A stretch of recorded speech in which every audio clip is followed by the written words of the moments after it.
اس نے لڑکے کی طرف اشارہ کیا جس نے چائے اور سموسوں کا آرڈر دیا تھا۔ یہ صاحب خالص گلبرگی سوسائٹی کی پیداوار ہیں۔ اس کے ڈیڈی کو پیسے کمانے سے فرصت نہیں اور ممی کو انہیں لوٹانے سے فرصت نہیں۔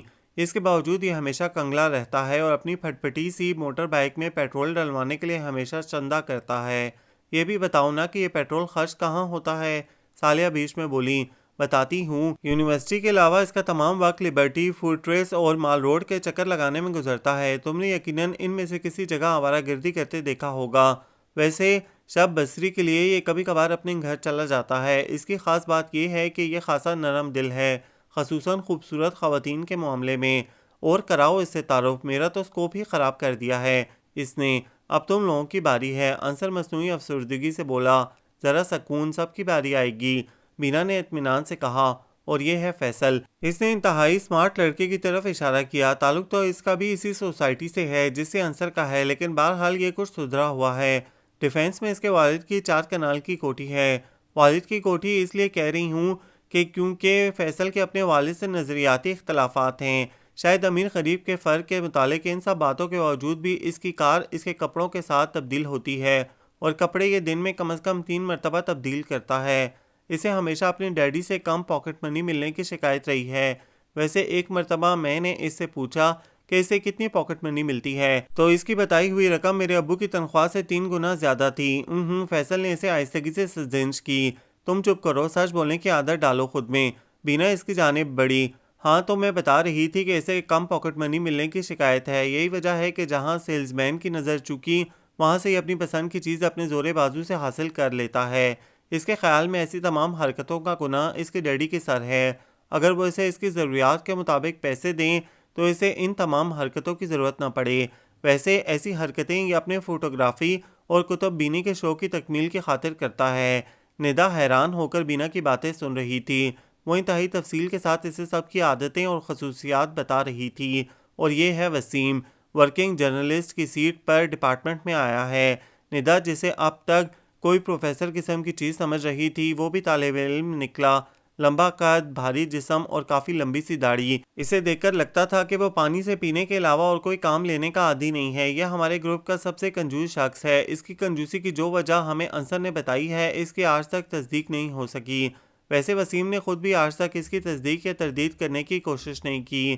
عنصر کے مطابق اس کی کنجوسی کی وجہ اس کی 2 بیویاں اور ہر سائز کے بے شمار بچے ہیں، اور یہ اپنی دونوں بیویوں سے ہی بہت ڈرتا ہے۔ دروغ بگردن دریائے راوی، ہر دروغ دریائے راوی کی گردن میں مت ڈال دیا کرو، وسیم نے کہا۔ ویسے بینا اس بات کی تصدیق کرنا کوئی اتنا مشکل بھی نہیں۔ وہ کیسے؟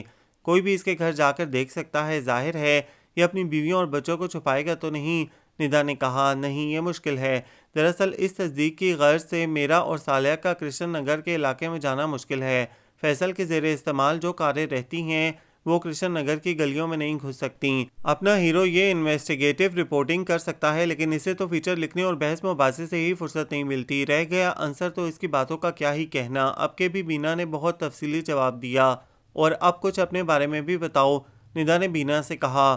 اپنا تعارف تو میں بعد میں کروا دوں گی، پہلے گروپ کی سب سے اہم شخصیت کا تعارف تو کروا دوں، بینا نے کہا۔ ہمارے گروپ کا سب سے اہم اور زبردست فرد ہے حارث، ہم سب اسے ہیرو کہتے ہیں۔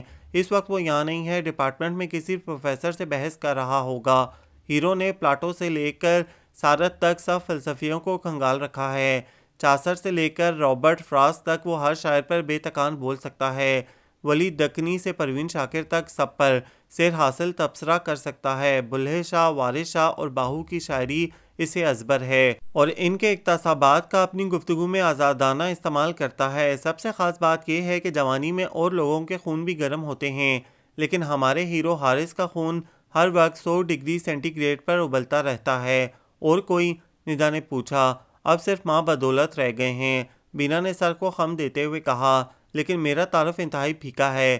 میں 7 بہن بھائیوں میں سب سے بڑی ہوں۔ ابو ایک سرکاری محکمے میں گریڈ 18 کے ملازم ہے، سب بہن بھائی زیر تعلیم ہیں، اور اب آپ اپنا تعارف کروا دیں، عنصر نے ندا کو مخاطب کیا۔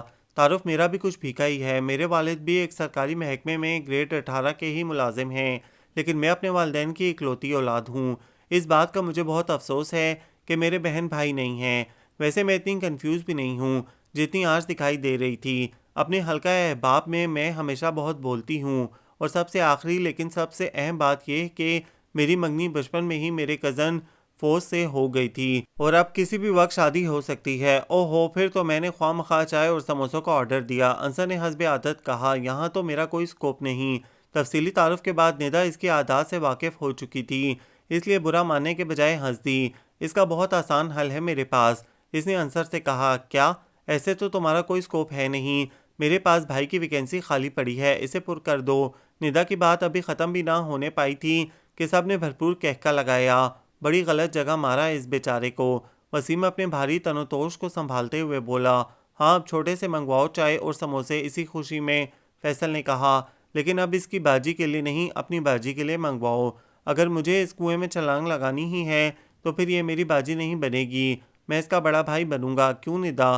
بالکل ٹھیک، ندا نے بچوں والی معصومیت سے کہا، تم میرے بڑے بھائی دونوں کی عمریں جانے بغیر بڑے چھوٹے کا فیصلہ کیسے ہو سکتا ہے؟ فیصل نے شوخی سے کہا، ہو سکتا ہے، بالکل ہو سکتا ہے۔ جب انصر نے کہہ دیا کہ وہ میرا بڑا بھائی ہے تو بات ختم، عمر بیچ میں کہاں سے آ گئی؟ یہ ہوئی نا خالص لڑکیوں والی بات۔ وسیم بولا، چلو مان لیتے ہیں کہ انصر بڑا بھائی ہے۔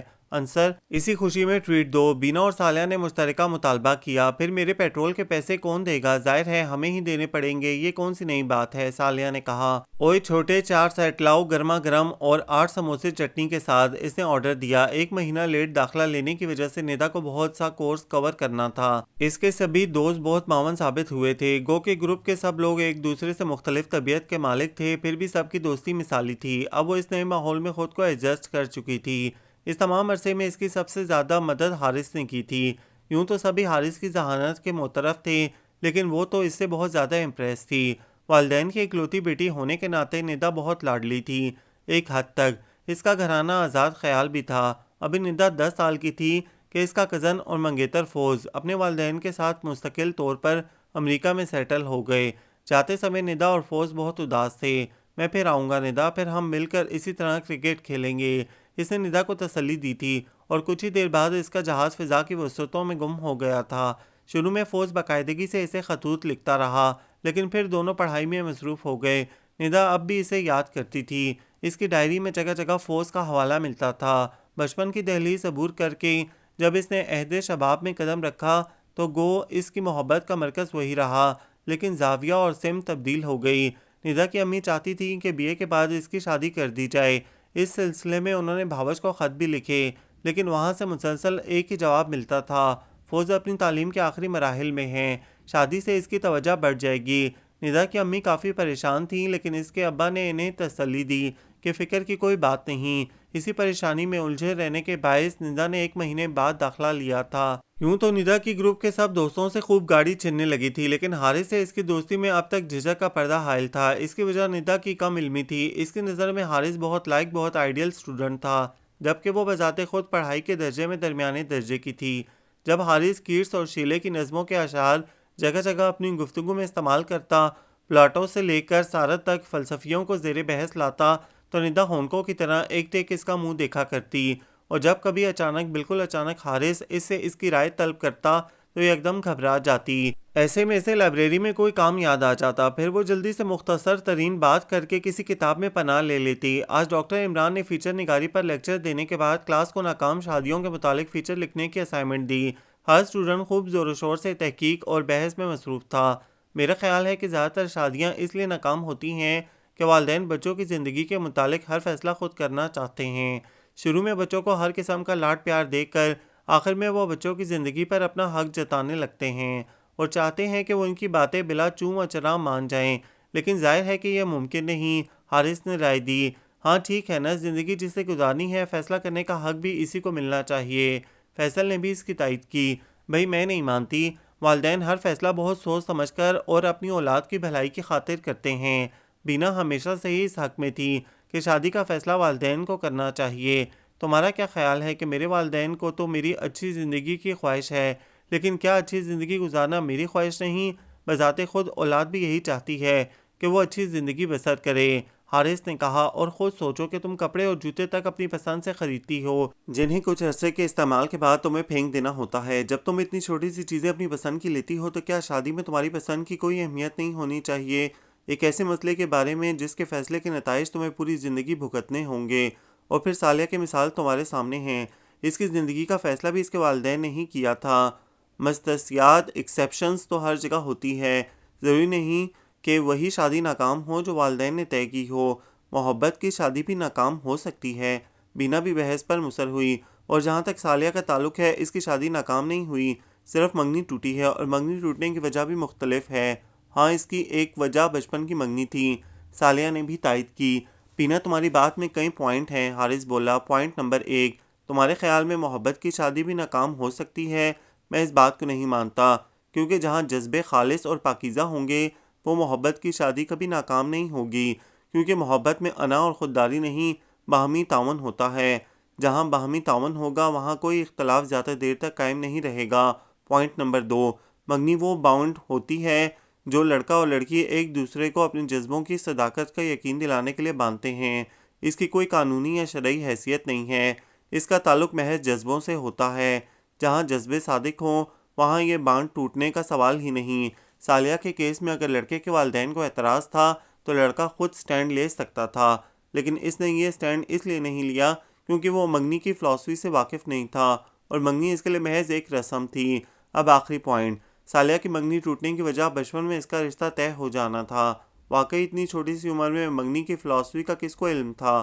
میرا خیال ہے کہ یہ اچھا ہی ہوا۔ اس قسم کی شادی زیادہ عرصہ چل تو سکتی نہیں تھی، اب یقیناً سالیہ بہتر فیصلہ کر سکتی ہے۔ پھر وہ ایک دم ندا کی طرف متوجہ ہوا جو ہمیشہ کی طرح بے حد حیرت سے اس کی تمام باتیں سن رہی تھی۔ تم نے اب تک کوئی رائے نہیں دی؟ میں نے؟ وہ ایک دم گڑبڑا گئی، پھر سنبھل کر بولی، باتیں تو تمہاری ٹھیک ہی لگتی ہیں، لیکن ضروری نہیں کہ بچپن میں رشتہ طے ہو جانے کا انجام یہی ہو۔ میں اور فوز تو بچپن کی منگنی سے بہت خوش ہیں۔ ندا نے پہلی مرتبہ حارث سے اختلاف کیا، اور اس بات پر وہ خود بھی حیران تھی۔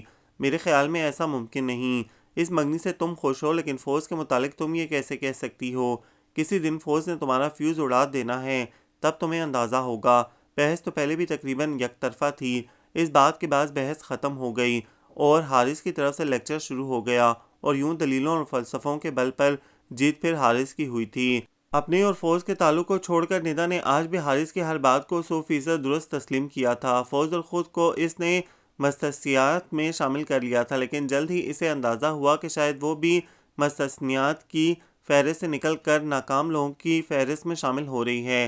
ایک دن جب وہ کافی انہماک سے ڈاکٹر عمران کی اسائنمنٹ کرنے میں مصروف تھی، امی اس کے کمرے میں داخل ہوئیں۔ پریشانی ان کے چہرے پر تحریر تھی۔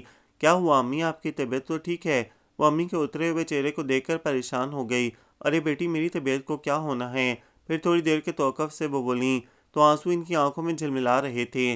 میں تو پہلے ہی تمہارے ابو کو کہتی تھی کہ بچپن میں منگنی نہ کریں، لیکن انہیں بھائی اور اس کی اولاد کے سامنے دنیا میں اور کچھ دکھائی نہیں دیتا۔ کبھی کسی کی سنتے بھی ہیں وہ، میں کہتی بھی رہی کہ ابھی وقت ہے بات ختم کر دیں، لیکن ان کی آنکھوں پر تو پردہ پڑا ہوا ہے، ہر آئے گئے کے سامنے تمہاری منگنی کا ذکر شروع کر دیتے تھے۔ امی کی باتیں سن کر ندا کا دل دھڑک اٹھا۔ کیا ہوا امی، امریکہ سے کوئی خط آیا ہے کیا؟ ہاں، وہ بولیں۔ میری سمجھ میں نہیں آتا کہ انہیں نکاح کرنے میں کیا اعتراض ہے۔ جب لکھو وہاں سے ایک ہی جواب آتا ہے کہ کچھ عرصہ انتظار کریں۔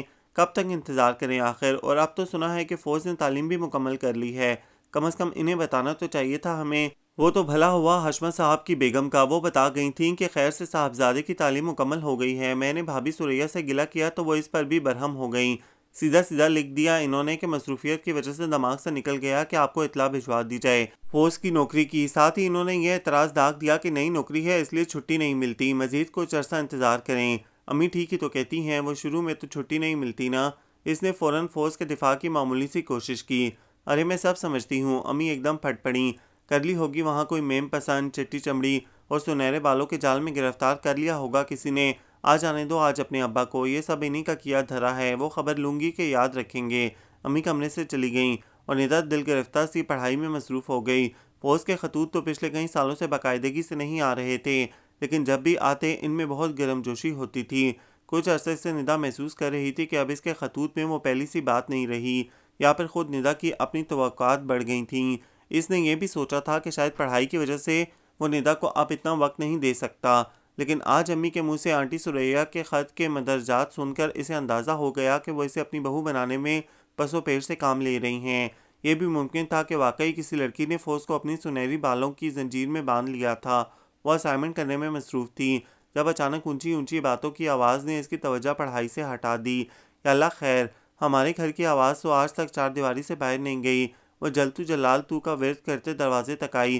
ارے میں کہتی ہوں اب بھی ہوش میں آ جائیے، لڑکی کی عمر ڈھل گئی تو کوئی پوچھے گا بھی نہیں، تم تو ناحق پریشان ہوتی ہو۔ ٹھیک ہی تو کہہ رہی ہیں، شروع سروس میں کسے چھٹی ملتی ہے تو ٹیلی فون پر نکاح کروا لیتے ہیں۔ امی کے پاس ہر مشکل کا حل موجود تھا۔ ٹھیک ہے دیکھیں گے۔ میں کہتی ہوں آپ کی آنکھوں پر تو پردے پڑے ہوئے ہیں، کب دیکھیں گے؟ فوراً خط لکھیں یا فون کریں۔ میرا تو خیال ہے کہ یہ بھی پتہ کروائیں کہ صاحبزادے وہاں کسی گوری میم سے شادی نہ رچا بیٹھے ہوں۔ ہوش کے ناخن لو رفت، اتنی بدگمانی اچھی نہیں ہوتی، وہ اپنا خون ہے، ایسا نہیں کر سکتا، آئندہ ایسی بات نہ کرنا۔ یہ کہہ کر ابا کمرے سے باہر نکل گئے اور امی دیر تک بڑبڑاتی رہیں۔ مغرب کی نماز پڑھ کر وہ دیر تک اللہ تعالیٰ کے حضور میں گڑ گڑا کر ندا کے خوشگوار مستقبل کی دعائیں کرتی رہیں اور دوپٹے کے پلو سے اپنی آنکھیں پوچھتی رہیں۔ یہ سب دیکھ کر ندا کے دل پر جیسے تازیانہ پڑا۔ اس نے اپنے گھر میں ہمیشہ خوشیوں کو رقص کرتے دیکھا تھا۔ امی اور ابو کی محبت مثالی تھی۔ اس نے انہیں کسی معاملے میں لڑتے جھگڑتے نہیں دیکھا تھا۔ اسے تو یہ بھی یاد نہیں تھا کہ اس نے دونوں کے بیچ کبھی کسی اختلاف کو سر اٹھاتے دیکھا ہو، لیکن آج محض اس کی وجہ سے ابو اور امی کے درمیان جھگڑا شروع ہو گیا تھا، اور یہ جھگڑا ایسا تھا کہ جس کا اختتام اس کی شادی پر ہی ممکن تھا، اور اس کی شادی نہ جانے کب ہونی تھی۔ میں خود فوز سے اس مسئلے پر بات کروں گی۔ اس نے دل ہی دل میں فیصلہ کیا اور فوز کو خط لکھنے لگی۔ فوز، امی کو جب سے ثریا آنٹی کا خط ملا ہے وہ بے حد پریشان ہیں۔ یہ پاکستان ہے، امریکہ نہیں۔ یہاں ماؤں کو ہر وقت اپنی بیٹیوں کی شادی کی فکر رہتی ہے۔ آنٹی کو شاید اس لیے اس بات کا احساس نہیں کہ ان کی اپنی کوئی بیٹی نہیں ہے۔ میری تمام سہیلیوں کی شادیاں ہو چکی ہیں۔ قدرتی طور پر امی کو ہر وقت میری شادی کی فکر رہتی ہے۔ دوسری جانب آنٹی بھی کوئی یقینی بات نہیں کر رہی ہیں۔ گھر میں ابو اور امی کے درمیان بھی اس مسئلے کی وجہ سے شکر رنجی رہنے لگی ہے۔ میں اس ماحول کی عادی نہیں ہوں۔ میں نے ہمیشہ اپنے گرد پیار اور محبت کے حصار دیکھے ہیں، اور اس ماحول میں زیادہ دیر تک رہنا میرے بس کی بات نہیں۔ کیا تم میرے لیے سٹینڈ لے سکتے ہو؟ اگر ہاں تو اپنی امی کو مناؤ، اور اگر نہیں تو واضح طور پر انکار کر دو۔ ندا، اس نے بار بار اس خط کو پڑھا اور پھر مطمئن ہو کر اسے اپنے بیگ میں رکھ دیا۔ ہمیشہ کی طرح اس مرتبہ بھی ڈاکٹر عمران نے حارث کے فیچر کی بہت تعریف کی۔ بہت اچھا فیچر لکھا ہے حارث نے، اس کی اپروچ بہت پازیٹیو ہے۔ پھر وہ ندا سے مخاطب ہوئے، لیکن اس دفعہ آپ کی اسائنمنٹ کچھ پھیکی سی ہے۔ آپ نے مسئلے کے تمام پہلوؤں کا احاطہ نہیں کیا، زیادہ لوگوں سے انٹرویو بھی نہیں کیا۔ ایسا کریں کہ آپ حارث کی اسائنمنٹ کو غور سے پڑھیں اور اسی فیچر کو دوبارہ لکھیں۔ حارث کی بیوی بڑی خوش قسمت ہوگی۔ ندا نے اس کا فیچر پڑھ کر اپنے دل میں سوچا، زندگی اور اس کے مسائل کے بارے میں حارث کی اپروچ بہت اچھی ہے۔ کیا کر رہی ہو؟ بینا نے جرنلزم ڈپارٹمنٹ کے لان پر ندا کے پاس بیٹھتے ہوئے پوچھا۔ حارث کی اسائنمنٹ دیکھ رہی تھی۔ بہت اچھا فیچر لکھا ہے، میں نے بھی پڑھا تھا، اس نے تو کمال ہی کر دیا۔ میں سوچ رہی تھی کہ اس کی بیوی بہت خوش قسمت ہوگی۔ تمہارا کیا خیال ہے؟ بالکل ٹھیک کہا تم نے، اصل میں انسانی قدروں پر وہ ہر قسم کی قربانی دے سکتا ہے۔ بینا نے ندا کی تائید کی۔ ابھی کہاں ہے وہ؟ تھوڑی دیر پہلے پروفیسر صدیقی سے بڑے زور و شور سے بحث کر رہا تھا، بینا نے بتایا۔ میں نے اسے اشارہ بھی کیا کہ اس نام کے پروفیسر سے بحث کرنے کا فائدہ، لیکن اس نے آج تک کسی کی سنی ہے جو وہ میری سنتا؟ آج کی تازہ خبر۔ وسیم دھم سے ان دونوں کے قریب بیٹھ گیا۔ کون سی خبر؟ باخبر ذرائع کے مطابق اب سے تھوڑی دیر قبل مبینہ طور پر تم اس وقت اخبار کے دفتر میں نہیں ہو۔ ٹھیک طرح سے بتاؤ بات کیا ہے؟ ندا چڑھ کر بولی۔ خبریں تو ایسی ہی ہوتی ہیں، وسیم نے اسے مزید چڑھانے کے لیے کہا۔ تمہارے اخبار میں ایسی ہی ہوتی ہیں، تبھی تو اس کی سرکولیشن اخبار کے دفتر کے اندر تک ہی ہے، باہر تو کسی نے تمہارے اخبار کا نام بھی نہیں سنا۔ بینا فوراً بولی، دیکھو میرے اخبار کو کچھ نہیں کہنا ورنہ میں خبر نہیں سناؤں گا۔ نہ سناؤ، ندا بولی۔ آؤ بینا، سالیہ کو لے کر کینٹین چلتے ہیں، آج اس کی جیب ہلکی کروائیں۔ دونوں اٹھ کھڑی ہوئیں۔ نہ سنو، میرا کیا جاتا ہے، ویسے یہ بتا دوں کہ خبر ہیرو کے متعلق ہے، وسیم مزے لیتے ہوا بولا۔ دونوں نے ایک دوسرے کی طرف دیکھا۔ خبر سننے کے لیے دونوں ہی بے چین تھیں، لیکن اب وسیم منتیں کروائے بغیر خبر سنانے پر راضی نہ ہوتا، اور یہ دونوں کے لیے مشکل تھا۔ بینا نے یہ مشکل آسان کرنے کے لیے کہا، صرف تمہیں کو تو نہیں پتا ہوگا، ہم ڈپارٹمنٹ میں کسی اور سے پوچھ لیں گے۔ یاد رکھو خبر رساں ادارے ہر ایک کو سروس نہیں دیتے، واپس میرے پاس ہی آنا پڑے گا۔ اچھا چلو تم ہی بتا دو۔ ندا تو ہمیشہ سے مصالحت پسند تھی۔ تم دونوں نے میرے اخبار کی توہین کی ہے، اب اس کی سزا ہے کہ ایک کپ کڑک قسم کی چائے اور گرما گرم سموسے کھلاؤ۔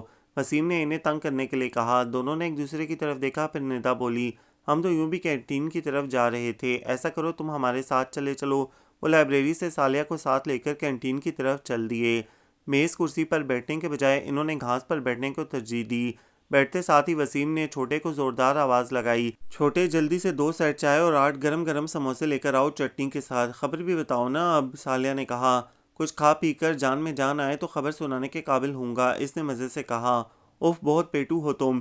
بینا اس کے اطمینان سے چڑ گئی۔ پتہ نہیں تمہاری بیویاں تمہیں کیسے برداشت کرتی ہیں، تمہارا کیا خیال ہے کہ گھر میں بھی یہ اتنا ہی کھاتا ہے؟ ندا بولی۔ سارا ادھر ہی کھا جاتا ہے۔ انصر کہہ رہا تھا کہ گھر میں بالکل بھیگی بیلی بنا رہتا ہے۔ اتنے میں چھوٹا چائے کا سامان لے کر آ گیا۔ وسیم نے سموسہ ایکنے والے میں حلق سے اتارا۔ ہاں تو اب سنو۔ اس نے سموسے کی پلیٹ پر دوسرا حملہ کیا۔ ویسے خواتین، کیا میں ایک سگریٹ پی سکتا ہوں؟ آپ کو کوئی اعتراض تو نہیں؟ سگریٹ پینے پر تو نہیں، البتہ خواتین کہنے پر سخت اعتراض ہے۔ بینا نے سموسے کی پلیٹ اس کے سامنے سے ہٹا دی۔ آج کینال روڈ پر بڑا زبردست ایکسیڈنٹ ہو گیا تھا، ایک موٹر بائیک اور کار کے درمیان۔ وسیم نے بتاتے بتاتے پلیٹ ایک مرتبہ پھر اپنے سامنے کر لی۔ لوگ تو بہت جمع تھے لیکن آگے کوئی نہیں آیا۔ پھر وہ اپنا ہیرو ادھر سے گزرا ایلیمنٹ کے ساتھ۔ ایلیمنٹ کون؟ ندا نے ایک مرتبہ پھر پلیٹ کی پوزیشن تبدیل کی۔ اپنا انصر اور کون؟ وسیم نے پلیٹ پھر اپنی جانب کھسکائی۔ تو میں کہہ رہا تھا کہ ہیرو اور انصر وہاں سے گزرے۔ ہیرو ابھی پروفیسر صدیقی سے گرما گرم بحث کر کے نکلا تھا، اس لیے خون ویسے ہی ابل رہا تھا۔ ہیرو نے جب دیکھا، تمہارا مطلب ہے حارث سے؟ ندا نے پوچھا۔ ایک تو تم بہت کون ذہن ہو، میں اتنی دیر سے اور کس کی بات کر رہا تھا۔ خیر، حارث نے لوگوں کو ہٹایا، انصر فیصل کو بلا لایا تاکہ زخمی کو اس کی کار میں ہسپتال لے جایا جا سکے، اور اب تینوں زخمی کو شیخ زائد ہسپتال لے کر گئے ہیں۔ کسی کو چوٹیں تو نہیں آئیں؟ ندا نے پریشانی سے پوچھا۔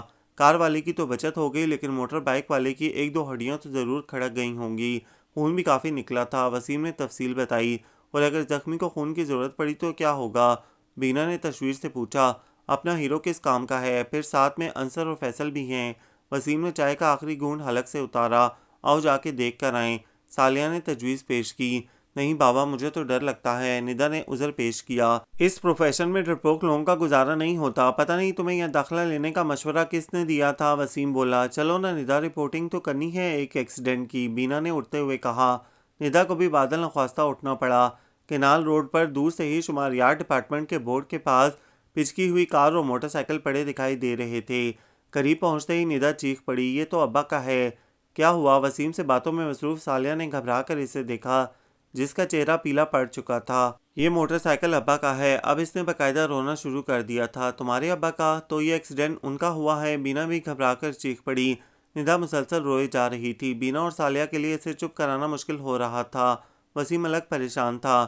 ہائے، مجھے کیا پتا تھا کہ ادھر ابا کا ایکسیڈنٹ ہو جائے گا اور میں وہاں گپے لگاتی رہوں گی۔ کہاں لے کر گیا ہے حارث نے؟ میں بھی جاؤں گی وہاں۔ ہاں ہاں، تمہیں بھی لے چلتے ہیں ابھی، ویسے بھی ہسپتال قریب ہی ہے، وسیم نے کہا، جو اس صورتحال پر بھوکلا گیا تھا۔ اتنے میں ان کے قریب ہی فیصل کی گلینڈ کے بریک چرچرائے۔ خیریت ہے؟ ندا کو کیا ہوا ہے؟ رو کیوں رہی ہے؟ اس نے کھڑکی سے سر نکالتے ہوئے پوچھا۔ وسیم اسے صورتحال بتانے لگا تو پھر وہ سب اس کی کار میں سوار ہو کر چل دیے۔ میرا خیال ہے کہ پہلے گھر سے آنٹی کو لے لیں، فیصل نے تجویز پیش کی۔ ہسپتال بعد میں چلیں گے ورنہ آنٹی پریشان ہوتی رہیں گی کہ نہ تم وقت پر گھر پہنچی اور نہ انکل۔ مجھے تو اس وقت کچھ نہیں سوچ رہا، ندا روحانسی ہو کر بولی۔ ٹیک اٹ ایزی، وسیم بولا۔ اس طرح آنٹی کے پاس جاؤ گی تو وہ بھی پریشان ہوں گی، تمہیں یہ سب بولڈلی فیس کرنا ہے۔ گھر سے آنٹی کو لے کر وہ ہسپتال پہنچے۔ ندا کے ابا کو چند روز کے لیے ایڈمٹ کر لیا گیا تھا۔ انہیں خون کی ضرورت بھی پڑی تھی لیکن حارث کا بلڈ گروپ مل جانے کے باعث کوئی دقت پیش نہیں آئی۔ ان کے پہنچنے تک حارث اور انصر واپس جا چکے تھے۔ ابا بھی اس وقت ہوش میں تھے۔ صورتحال کا پتہ چلنے کے بعد وہ بولے، بڑا پیارا بچہ ہے، ہر کوئی تماشا دیکھ رہا تھا، صرف وہی بچہ ہمیں دیکھ کر رکا اور بعد میں اسی نے خون بھی دیا۔ حارث، فیصل، انصر اور وسیم روزانہ باقاعدگی سے ابا کو دیکھنے آتے رہے۔ ندا اسی مسئلے کی وجہ سے چند دن تک یونیورسٹی بھی نہ جا سکی۔ اس واقعے کے بعد حارث کی قدر و منزلت اس کے دل میں اور بھی بڑھ گئی۔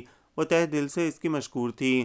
ابا کے گھر واپس آنے کے بعد اس نے پھر باقاعدگی سے یونیورسٹی جانا شروع کر دیا۔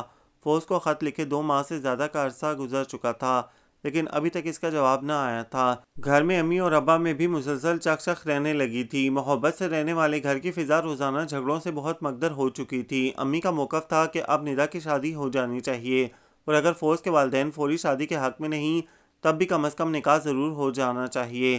پریشان تو ابا بھی تھے لیکن انہیں اپنے بھائی اور بھتیجے پر اعتماد تھا۔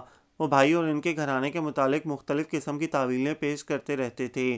اپنے گھرانے کی روایات توڑنے کا تصور ہی ان کے لیے ناممکن تھا۔ ندا کی شادی فوز سے ہی ہوگی، چاہے جب بھی ہو، وہ کہتے تھے۔ بس پھر ہو چکی، امی بھی جل کر کہتیں۔ ندا ان سب باتوں کو نظر انداز کر کے گزر جاتی۔ پتہ نہیں فوز نے خط کا جواب کیوں نہیں دیا، وہ سوچتی۔ اگر وہ مجھ سے شادی نہیں کرنا چاہتا تھا تو کم از کم لکھ ہی دیتا یونیورسٹی معمول کے مطابق جا رہی تھی۔ آج کل انہیں رپورٹنگ کے لیے مختلف جگہوں پر جانا پڑتا تھا۔ پروفیسر عباسی نے لڑکیوں اور لڑکوں کے اکٹھے گروپ بنائے تھے تاکہ کسی بھی جگہ لڑکیوں کو کسی دشواری کا سامنا نہ کرنا پڑے۔ اسی وقت ندا اور حارث کا بھی گروپ بنایا گیا۔ شروع میں حارث کے ساتھ آنے جانے میں اسے عجیب سا محسوس ہوا، لیکن پھر وہ اس کی عادی ہو گئی۔ دیگر بہت سے طلباء کے گروپ تبدیل ہو جانے کے باوجود بھی ندا اور حارث کا وہی گروپ رہا۔ مجھے دال میں کچھ کالا دکھائی دے رہا ہے۔ ایک دن جب ندا، بینا اور ثالیہ کینٹین میں بیٹھے چائے پی رہے تھے تو ثالیہ نے کہا، کیا مطلب؟ بینا نے پوچھا۔ مطلب تو ندا سے پوچھنا چاہیے، مجھ سے؟ وہ چونک پڑی۔ ہاں تم سے۔ ثالیہ چائے کا گھونٹ بھر کر بولی، آج کل ڈپارٹمنٹ میں تمہارے اور حارث کے متعلق بہت کچھ کہا جا رہا ہے۔ میں تمہاری بات سمجھی نہیں۔ ندا کا دل دھڑک اٹھا۔ میرے خیال میں تو اس میں سمجھنے والی کوئی بات نہیں ہے۔ بینا ہنس پڑی۔ سب کا خیال ہے کہ تم دونوں کے درمیان کوئی افیئر چل رہا ہے۔ ندا کے ہاتھ سے سموسہ چھوٹ کر نیچے جا گرا۔ دیکھو ایسی کوئی بات نہیں ہے، وہ گھبراہٹ سے بولی۔ ہم سب دوست ہیں اور ایک دوسرے کے ساتھ ایسے ہی رہتے ہیں۔ وہ میرا ویسا ہی دوست ہے جیسے تم سب، اور بس۔ خیر، تمہارے متعلق تو ہم سوچ سکتے ہیں کہ وہ تمہارے لیے محض ایک دوست ہوگا، لیکن حارث کے متعلق تو ہمیں اچھی طرح معلوم ہے کہ اس کے جذبات شدید ہیں، اور تم بھی اس سٹیج پر ہو جہاں نظروں کا مفہوم سمجھ سکو۔ بینا بولی، میں نے تو کبھی محسوس نہیں کیا۔ مانے گھبراہٹ کے ندا کا دل زور زور سے دھڑک رہا تھا۔ میں نے کہا نا کہ نظروں کا مفہوم سمجھنے کی کوشش کرو، بینا نے کہا۔ تم نے کبھی نوٹ نہیں کیا، وہ تمہیں اپنی ہر اسائنمنٹ دیتا ہے۔ جب بھی کوئی کتاب فوٹو اسٹیٹ کرواتا ہے تو تمہارے لیے بھی اس کی کاپی بنوانا نہیں بھولتا۔ کلاس میں اور باہر ہر جگہ تمہارے ساتھ ہوتا ہے، اور تو میں گروپ تبدیل کر لیتی ہوں۔ اس مسئلے کا یہ حل نہیں ہے۔ ندا تمہاری منگنی ہو چکی ہے۔ تم اور تمہارا منگیتر ایک دوسرے کو چاہتے ہیں۔ اس سے تمہارے مستقبل پر بھی اثر پڑ سکتا ہے۔ ثالیہ نے کہا، فوز اور میرا مستقبل؟ ندا نے افسردگی سے کہا۔ کیا کوئی پرابلم ہے؟ بینا نے پوچھا۔ ندا نے انہیں مختصراً سب کچھ بتا دیا۔ یہ تو واقعی پریشان کن مسئلہ ہے۔ اگر باہر کوئی رشتہ دار یا جاننے والا ہو تو ان سے پتہ کرواؤ، کہیں واقعی اس نے شادی نہ کر لی ہو، ثالیہ نے کہا، اور یوں بات کا رخ ندا اور فوز کی طرف مڑ گیا۔ حارث کے متعلق پھر ان تینوں نے گفتگو نہیں کی اور یوں بات ختم ہو گئی۔ لیکن ندا کے لیے بات ختم نہیں ہوئی تھی۔ وہ خود بھی کچھ عرصے سے یہ بات محسوس کر رہی تھی۔ ظاہر ہے اتنی نادان تو وہ نہیں تھی کہ حارث کی نگاہوں کی تپش محسوس نہ کر سکے، لیکن وہ ان نگاہوں کی گرمی اور شوخی کو نظر انداز کر دیتی تھی۔ میرا وہم ہوگا۔ وہ اچھی طرح سے جانتا ہے کہ میری منگنی ہو چکی ہے، پھر بھلا وہ مجھے؟ اس کے بعد وہ ہر خیال کو ذہن سے جھٹک کر اپنے کام میں مگن ہو جاتی۔ آج ثالیہ اور بینا سے باتیں کر کے اسے یقین ہو گیا کہ اس کے اندیشے بے بنیاد نہیں تھے، لیکن بات اس حد تک آگے جا چکی ہے کہ ڈپارٹمنٹ میں بھی اس کے چرچے ہونے لگے ہیں، یہ اس نے سوچا بھی نہ تھا۔ آج اس نے ایمانداری سے اپنا دل ٹٹولا۔ گھر کے تلخ حالات، فوز کی سردمہری اور آنٹی ثریا کے بے مہر رویے کی وجہ سے اس کے دل میں فوز کی محبت کا جلتا ہوا الاؤ ٹھنڈا پڑتا جا رہا تھا۔ وہ اس الاؤ کو بجھنے نہیں دینا چاہتی تھی، لیکن ایسا ہو رہا تھا، شاید اس لیے کہ اگر محبت کے پودے کو روز پانی نہ دیا جائے تو اس کی پتیاں سوکھنے لگتی ہیں۔ نئی کونپلیں اس وقت نکلتی ہیں جب پودا تر و تازہ ہو۔ محبت کے شعلے اظہار پانے سے ہی گرمی دیتے ہیں، ورنہ یہ آگ کم ہوتے ہوتے بالکل ٹھنڈی پڑ جاتی ہے۔ ندا کو بھی اس پودے کو تر و تازہ رکھنے کے لیے اظہار کی ضرورت تھی، یقین دہانی کی ضرورت تھی۔ وہ ان لڑکیوں میں سے تھی جنہیں ہر وقت ہر سٹیج پر کسی کے سہارے کی ضرورت ہوتی ہے، اس یقین کی ضرورت ہوتی ہے کہ انہیں یہ سہارا اب بھی میسر ہے، آئندہ بھی میسر رہے گا۔ ہر دکھ، ہر تکلیف میں کوئی شخص، کوئی اپنا ان کا ساتھی انہیں تسلی دے گا، پیار دے گا، اور اسی پیار کے سہارے وہ عمر بتا دیتی ہیں۔ ندا کو بھی ہر وقت یقین دہانی کی ضرورت ہوتی تھی، اس کے بغیر اس کا محبت کا پودا مرجھانے لگا تھا۔ اس روز گھر کے دروازے پر ہی ایک طوفان اس کا انتظار کر رہا تھا۔ ندا ادھر آؤ، ابا نے اسے آواز دی۔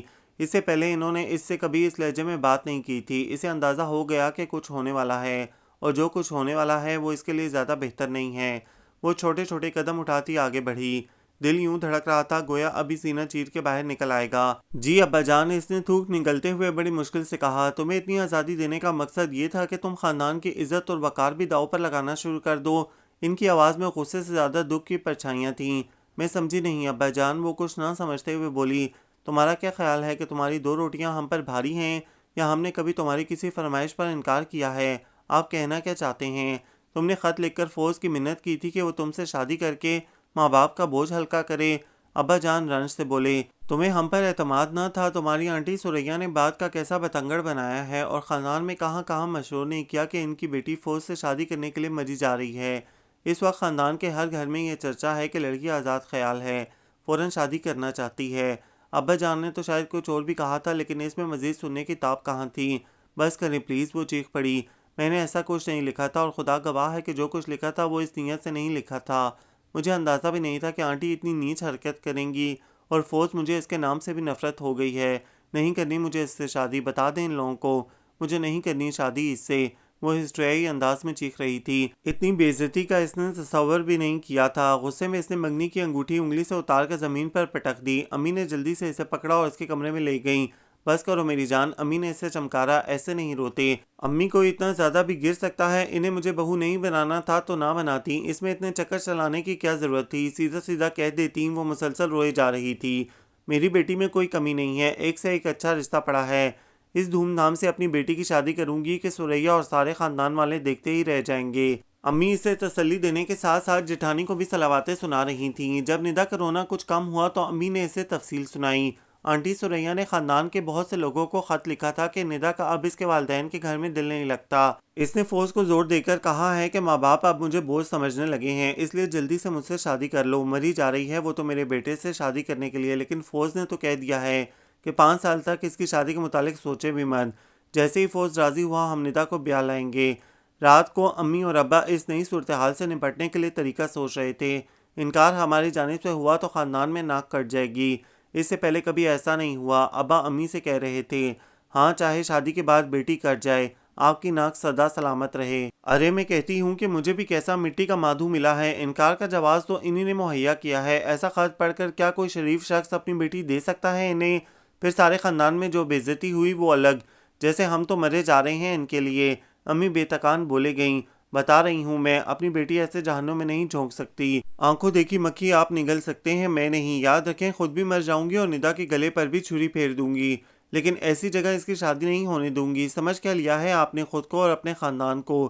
تمہاری ہر بات مرنے مارنے سے شروع ہو کر مرنے مارنے پر ہی ختم ہوتی ہے۔ امی سانس لینے کو رکیں تو ابا بولے، ارے نیک بخت، یوں مسائل حل نہیں ہوتے۔ آگے خاندان میں عزت 2 کوڑی کی ہو گئی ہے، رہی صحیح کسر بھی نکل جائے گی جو ہم نے انکار کیا۔ پھر یہ بھی سوچو کہ خاندان میں سب کو بچپن کی اس منگنی کا علم ہے، اب کون بیاہنے آئے گا اس کو؟ خاندان سے باہر شادی کرنے کا تو سوال ہی نہیں۔ کیوں خاندان کے باہر کے لڑکوں کو کیا بیماری ہے؟ امی نے انہیں گھورا۔ بیماری نہیں ہے کسی کو، تم جانتی ہو یہ ہماری روایت نہیں۔ کتنی بے عزتی کی بات ہے اپنی بیٹی کی شادی باہر کرنا۔ واہ جی، بے عزتی کی کیا بات ہے؟ امی تنک کر بولی، ماں باپ شادی کر رہے ہیں بچی کی، خود رخصت کر رہے ہیں اسے، کوئی وہ اللہ نہ کرے گھر سے بھاگ تو نہیں رہی جو عزت ختم ہو جائے گی۔ یہ بھی بتا دوں آپ کو کہ اگر آپ کی بھابھی صاحبہ نے خود بات ختم کی تب بھی وہ اتنی آسانی سے نہیں کریں گی، باقی کی عزت بھی اتار کر ہی ختم کریں گی۔ امی اور ابا میں دیر تک بحث جاری رہی، لیکن امی نے ابا کی ایک نہ سنی اور یہ کہہ کر بحث ختم کر دی کہ خاندان کے اندر اور باہر کا جھگڑا تو بعد میں نپٹ جائے گا، اصل مسئلہ اس وقت فوز اور ندا کا ہے۔ میں ساری زندگی ندا کو گھر میں بٹھانا گوارا کر سکتی ہوں، لیکن اپنی اکلوتی بیٹی ناقدروں میں نہیں دے سکتی، جہاں وہ سارا وقت اپنا دل ہی جلاتی رہے۔ اور بالآخر ابو نے امی کے آگے گھٹنے ٹیک دیے اور فیصلہ یہ ہوا کہ صبح انگوٹھی واپس بھجوا دی جائے۔ میں نے منگنی توڑ دی ہے۔ صبح یونیورسٹی میں ندا نے گویا بم کا دھماکہ کیا۔ کیا مطلب؟ یہ اچانک ہی؟ فیصل حیران ہو کر بولا، وجہ کیا ہوئی آخر؟ انصر بھی بہت حیران تھا۔ کیا پھر آنٹی سوریا کا کوئی خط آیا؟ سالیہ نے تشویش سے پوچھا۔ ہاں، ندا نے کہا، خود سوچو میں کہاں تک برداشت کرتی، آخر ہر چیز کی ایک حد ہوتی ہے۔ مجھے اس نے افسردگی سے بات ادھوری چھوڑ دی، گویا فوز نے فیوز اڑا ہی دیا۔ حارث کتاب بند کرتے ہوئے اس کی طرف متوجہ ہوا، ویسے میرا خیال ہے کہ تمہاری اس سے شادی ہو بھی جاتی تو تمہاری زندگی بہت زیادہ خوشگوار نہ گزرتی۔ آئی ایم سوری، لیکن یہ اچھا ہی ہوا۔ اب تم کسی ایسے شخص کو اپنا شریک زندگی بنانا جس سے تمہاری انڈرسٹینڈنگ ہو، جو تمہیں سمجھے اور جس سے تم سمجھ سکو۔ حارث نے یہ بات اتنے نارمل انداز میں کہی کہ ندا اس کی طرف دیکھتی ہی رہ گئی۔ اس قسم کے لوگوں سے ناطہ رکھنا ہی نہیں چاہیے۔ انصر نے کہا، تم میں خدا نخواستہ کوئی کمی تو ہے نہیں کہ تم باقی زندگی نہ گزار سکو، تم اکیلی نہیں ہو ندا، میں تمہارا بھائی تمہارے ساتھ ہوں۔ انصر کے لہجے میں اتنا خلوص اور بھائی کے پیار کی مٹھاس تھی کہ ندا کی آنکھوں میں آنسو آ گئے۔ تھینک یو انصر، وہ اتنا ہی کہہ سکی۔ تم سب اتنے چپ کیوں بیٹھے ہو؟ وسیم ان کی طرف آتا ہوا بولا، ارے یہ سب کے چہروں پر 12 کیوں بج رہے ہیں؟ کوئی خاص بات نہیں ہے، یہ بتاؤ اس دفعہ فائنل کو فیئر کہاں دینی ہے؟ حارث نے ندا کی توجہ اس کے مسئلے سے ہٹانے کے لیے گفتگو کا رخ دوسری طرف موڑ دیا۔ بھول جاؤ فیئر کو، بینا چنگم چباتے ہوئے بولی۔ پتہ بھی ہے تمہیں پروفیسر صدیقی کا، انہیں ویسے بھی لڑکے لڑکیوں کو اکٹھا دے کر اختلاج قلب شروع ہو جاتا ہے، اس دفعہ بھی وہ ضرور کوئی پھڈا کریں گے۔ کر کے تو دیکھیں پھڈا، انصر بولا، ایک تو پہلے ہی یہ اس قدر بور ڈپارٹمنٹ ہے، اور انہیں تفریح کا ہر موقع ضائع کرنے کا شوق ہے۔ باقی کلاس سے بھی پوچھو نا، ثالیہ نے کہا، ورنہ سب کہیں گے انہیں لیڈری کرنے کا شوق ہے۔ میں ڈاکٹر عمران سے بات کر چکا ہوں، تم لوگ جگہ سلیکٹ کرو اور باقی سب کام مجھ پر چھوڑ دو، حارث نے کہا۔ مناش میں کیسا رہے گا؟ ندا نے پوچھا، جو اب کافی حد تک اپنے آپ پر قابو پا چکی تھی۔ طباق چلتے ہیں، وسیم نے رائے دی۔ اچھے ہیں مناج اور طباق، لیکن روز تو ہم وہاں پہنچے ہوتے ہیں، اس مرتبہ آواری چلتے ہیں، فیصل نے مشورہ دیا۔ ٹھیک ہے، آواری چلتے ہیں، حارث نے فیصلہ کن انداز میں کہا۔ انصر، تمہارا کام ہے خورشید پیلیس کی بکنگ کرانا۔ چلو یہ تو سیٹ ہوا، اسی خوشی میں ایک ایک کپ کڑک چائے اور گرم سموسے نہ ہو جائیں؟ وسیم نے پیٹ پر ہاتھ پھیرا۔ بالکل ہو جائے، اور آج کینٹین کا بل تمہیں ادا کرنا ہوگا، انصر اپنی جگہ سے اٹھتے ہوئے بولا۔ مجھے؟ وسیم بھوکلا گیا۔ میرا مطلب ہے کہ میں تو یہ چاؤ چونچلے صرف یکم کو کر سکتا ہوں، اور یہ مہینے کی آخری تاریخیں ہیں، کھا سکتے ہیں کھلا نہیں سکتے، ثالیہ نے پھاڑ کھانے والے انداز میں کہا۔ مہینے کا آخر صرف تمہارے لیے ہے، اور تو جیسے یہاں۔ پھر وہ کچھ سوچ کر چپ ہو گئی۔ اوکے، لڑائی مت کرو، میں سب کو کھلا دیتا ہوں، فیصل نے مصالحانہ انداز اختیار کیا۔ یہ آج سورج کہاں سے نکلا ہے؟ بینا نے مصنوعی حیرت سے کہا۔ میرا خیال ہے کہ تمہارے پاپا تم پر کچھ مہربان ہو گئے ہیں۔ ارے نہیں، والد بزرگوار نے تو پیسے دین گارڈ سے کچھ کتابیں لینے کے لیے دیے تھے، اور اب تم پیسے ادھر خرچ کر دو گے تو؟ ندا نے اپنی بات ادھوری چھوڑ دی۔ کون سے بہت پیسے خرچ ہو جائیں گے، اور اگر کچھ کمی پیشی ہو بھی گئی تو ہم اپنی قوت بازو سے پوری کر لیں گے، اس کے لیے فکر مند ہونے کی ضرورت نہیں۔ پتہ ہے جہنم کی آگ مول لے رہے ہو، ثالیہ نے کہا۔ ارے نیک بی بی، تم لائبریری میں بیٹھ کر نوٹس بناؤ، ویسے بھی ہم ثالیہ قسم کے لوگوں کو اپنے ساتھ نہیں رکھتے، انصر بولا۔ شیطانوں کے ٹولے میں ایک ثالیہ کا وجود بہت ضروری ہے، اس نے سب سے پہلے اٹھتے ہوئے کہا۔ چائے یوں ہی ہنستے کھیلتے پی گئی۔ سب دوست ندا کی توجہ ادھر ادھر کی باتوں میں مبذول کراتے رہے تاکہ وہ فوز کے مسئلے پر زیادہ نہ سوچے۔ چائے پینے کے بعد سب ڈپارٹمنٹ کی طرف چل دیے۔ بینا کو اپنی کزن سے ملنے جغرافیہ ڈپارٹمنٹ جانا تھا، ندا بھی اس کے ساتھ ہی چلی گئی۔ کچھ دیر بعد جب وہ اپنے ڈپارٹمنٹ پہنچی تو سامنے ان کا کوئی بھی دوست موجود نہیں تھا۔ یہ سب لوگ کہاں چلے گئے؟ بینا نے حیرانی سے ادھر ادھر دیکھا۔ دیکھو، شاید لائبریری میں ہوں، ندا نے خیال ظاہر کیا۔ وہ دونوں لائبریری کی طرف چل دیں۔ قریب پہنچ کر پتہ چلا کہ سب حارث سے گانے کی فرمائش کر رہے ہیں۔ ویسے تم بہت روڈ ہو، ثالیہ جل کر بولی، تم صرف یہ چاہتے ہو کہ سب تم سے اصرار کریں۔ گائے گا کیسے نہیں؟ وسیم بولا۔ ابھی تیسری منزل سے اٹھا کر پھینک دیں گے نیچے، موڈ نہیں ہو رہا، حارث نے کہا۔ سنا دو نا، سنا ہے تم بہت اچھا گاتے ہو، ندا نے پاس پڑی کرسی پر بیٹھتے ہوئے فرمائش کی۔ تم کہتی ہو تو سنا دیتا ہوں، ویسے میرا موڈ بالکل نہیں تھا۔ اس نے ندا کی طرف گہری نظروں سے دیکھا۔ حارث کی بات سن کر سب دوستوں کے چہروں پر مسکراہٹ رنگ گئی۔ ندا یہ انداز دیکھ کر ایک دم گھبرا گئی۔ اسی وقت حارث نے گٹار پر ہلکی ہلکی دھن بجانی شروع کی۔ بہت دنوں کی بات ہے، فضا کو یاد بھی نہیں، یہ بات آج کی نہیں۔ حارث اپنی خوبصورت آواز میں غزل گا رہا تھا، سب ہمتن گوش تھے۔ ارد گرد کی کرسیوں پر بیٹھے نوٹس بناتے ہوئے طلباء قلم کتاب چھوڑ کر اس کی طرف متوجہ ہو گئے تھے۔ کسی نے مجھ کو روک کر بڑی ادا سے ٹوک کر کہا تھا، لوٹ آئیے، میری قسم نہ جائیے۔ حارث گا رہا تھا اور آج لائبریرین نے بھی اپنے آفس سے سائلنس پلیز کی آواز بلند نہیں کی۔ کوئی نہیں جو روک کر، کوئی نہیں جو ٹوک کر کہے کہ لوٹ آئیے، میری قسم نہ جائیے۔ حارث نے غزل ختم کی تو سب نے ایک دم سے زبردست قسم کی تالیاں بجانی شروع کر دیں۔ سائلنس پلیز، خاموش رہیے پلیز، لیکن سب نے یہ آواز یکسر نظر انداز کر دی اور ہنگامہ ویسے ہی جاری رہا۔ تم تو اچھا خاصا گا لیتے ہو، ڈاکٹر عمران نے کہا۔ یہ کہاں سے نازل ہو گئے؟ انصر دبی آواز میں بولا۔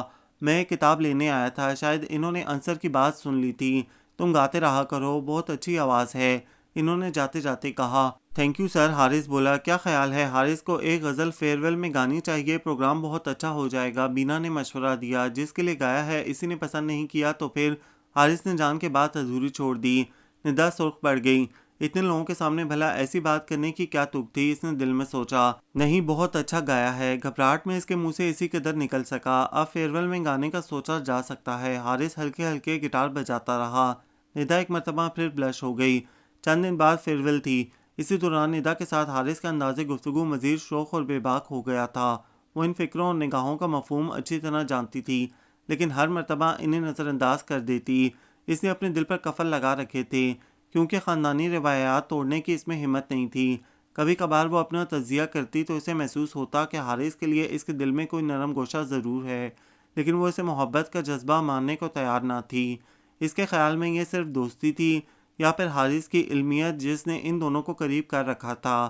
حارث سے محبت کرنے کے متعلق وہ سوچ بھی نہیں سکتی تھی، سوچنا چاہتی بھی نہیں تھی، لیکن اپنے لاشعور کے آگے شعور کے بند کب تک باندھے جا سکتے ہیں؟ میں اس سے صاف کہہ دوں گی کہ مجھ سے ایسے بات نہ کیا کرے، سب کیا سوچتے ہوں گے، وہ اکثر دل میں سوچتی۔ ہر روز وہ یہی طے کر کے گھر سے نکلتی تھی، لیکن حارث کے سامنے پہنچ کر اس کی نگاہوں کی حدت اور بات کرنے کا ویلہانہ انداز اسے سب کچھ بھلا دیتا۔ ندا کی ساری سوچیں حارث کی نگاہوں کی گرمی سے پگھل جاتیں۔ گھر آ کر وہ خود پر غصہ کرتی، اگر بات بڑھ گئی تو پھر کیا ہوگا؟ میری خاموشی اس کی حوصلہ افزائی کر رہی ہے، کل کو کچھ ہو گیا تو امی اور ابا کیا سوچیں گے؟ وہ بے قرار سی ہو جاتی۔ اب تو آنٹی سریا کو اس کی بے عزتی کا موقع چاہیے تھا۔ وہ پہلے ہی خاندان بھر میں مشہور کر چکی تھیں کہ ندا کو شادی کی اتنی چاہ ہے کہ اس نے فوز کو خود لکھا ہے کہ مجھے بیاہ کر لے جاؤ۔ میں نے تو کہہ دیا ہے اس کے امی اور ابا سے کہ لڑکی کی اتنی ہی شادی میں جان اٹکی ہوئی ہے تو کہیں اور کر دو شادی۔ میرا بیٹا تو 5 سال سے پہلے شادی کرنے کا ارادہ نہیں رکھتا۔ اور ندا اسی لیے بلائی جا رہی تھی کہ خاندان میں سے کسی کو اس بات کی سنگن بھی مل گئی تو آنٹی سریا کے کہے پر مہر تصدیق مثبت ہو جائے گی۔ انہی حالات میں فیئرویل کا دن آن پہنچا۔ روز وائڈ شلوار قمیص میں ملبوس ندا نے جب خورشید پیلس میں قدم رکھا تو وہاں موجود ہر شخص کی نگاہیں بے اختیار اس کی سمت اٹھ گئیں۔ آج اس نے اپنے لمبے سیاہ بال پہلی مرتبہ کھولے تھے، ہلکے پنک میک اپ میں وہ غضب ڈھا رہی تھی، پوچھ پر لہراتے گھٹاؤ جیسے بال اس کے حسن کو دو چاند کر رہے تھے۔ ہال میں داخل ہو کر اس نے متلاشی نظروں سے دائیں بائیں اپنے دوستوں کو دیکھا۔ شام گلنار ہوئی جاتی ہے، دیکھ تو صحیح، یہ جو نکلا ہے لیے مشل رخسار ہے کون؟ رات مہکی ہوئی آئی ہے کہیں سے پوچھو، آج بکھرائے ہوئے زلف طرح دار ہے کون؟ اپنے پیچھے حارث کی آواز سن کر وہ ایک دم پیچھے مڑی۔ تعریف تو اس کی پورے حال میں کی جا رہی تھی، لیکن ایسا انوکھا انداز کسی کا بھی نہیں تھا۔ تعریف کا یہ انداز دیکھ کر اس کے چہرے پر کوس و قزح کے تمام رنگ بکھر گئے۔ اس سمے وہ حارث کو اتنی پیاری، اتنی اپنی سی لگی کہ اس کا دل چاہا وہ کبھی ندا سے جدا نہ ہو، وہ ہو ندا ہو اور ان کی لازوال محبت ہو۔ حارث کو اتنے ویلہانہ انداز میں اپنی طرف دیکھتا پا کر وہ ایک دم جھم گئی۔ باقی سب کہاں ہیں؟ اس نے اپنے تاثرات چھپانے کی کوشش کرتے ہوئے کہا۔ موجود تو یہاں سب ہیں، لیکن فیصل نے لیکن کو لمبا کرتے ہوئے شرارت سے کہا تو ندا کان کی لوؤں تک سرخ ہو گئی۔ اس نے وہاں سے کھسکنے میں ہی عافیت سمجھی۔ سالیہ اور بینا کو لے کر وہ پچھلی نشستوں پر بیٹھ گئی۔ آج کس پر بجلیاں گرانے کا ارادہ ہے؟ بینا نے شرارت سے پوچھا۔ جس پر گرانی تھی اس پر گر چکی، سالیہ نے فوراً کہا۔ باز آ جاؤ تم دونوں، ندا جھیم کر بولی۔ ویسے فیصل تمہاری طرف بہت غور سے دیکھ رہا تھا۔ میری طرف؟ بینا نے مسکرا کر پوچھا۔ تو تم نے بھی نوٹ کر ہی لیا، کیا کوئی خاص چکر ہے؟ آپ کے ندا نے صنف نازک والے مخصوص تجسس کا مظاہرہ کیا۔ خاص بات تو کوئی نہیں، دراصل موصوف کافی عرصے سے مجھے کچھ سمجھانے کی کوشش کر رہے ہیں اور تم سمجھ نہیں رہی، ندا نے کہا۔ سمجھنا چاہتی نہیں ہوں، بینا نے سنجیدگی سے کہا۔ مجھے ابھی اپنے والدین اور بہن بھائیوں کے لیے بہت کچھ کرنا ہے، انہوں نے مجھے اتنا پڑھایا لکھایا ہے، بھائی ابھی بہت چھوٹے ہیں، نینا نے بھی میڈیکل کالج میں داخلہ لیا ہے، ابو کی ریٹائرمنٹ میں بالکل تھوڑا سا وقت رہ گیا ہے، خود سوچو ایسے میں انہیں کون سپورٹ کرے گا؟ تم گھر والوں کی خاطر اپنا مستقبل قربان کر دو گی؟ سالیہ نے پوچھا۔ اگر وہ سب کے لیے اپنا حال قربان کرتے آئے ہیں تو میں ان کی خاطر مستقبل کی قربانی نہیں دے سکتی؟ ویسے تمہارے والدین تو تمہاری شادی ضرور کرنا چاہیں گے، ندا نے کہا۔ ان کے چاہنے یا نہ چاہنے سے کیا ہوتا ہے؟ شادی خالصاً میرا مسئلہ ہے، میں پڑھی لکھی باشعور لڑکی ہوں، اپنا برا بھلا اچھی طرح جانتی ہوں، اس لیے اپنے مستقبل کا فیصلہ کرنے کی بھی خود صلاحیت رکھتی ہوں۔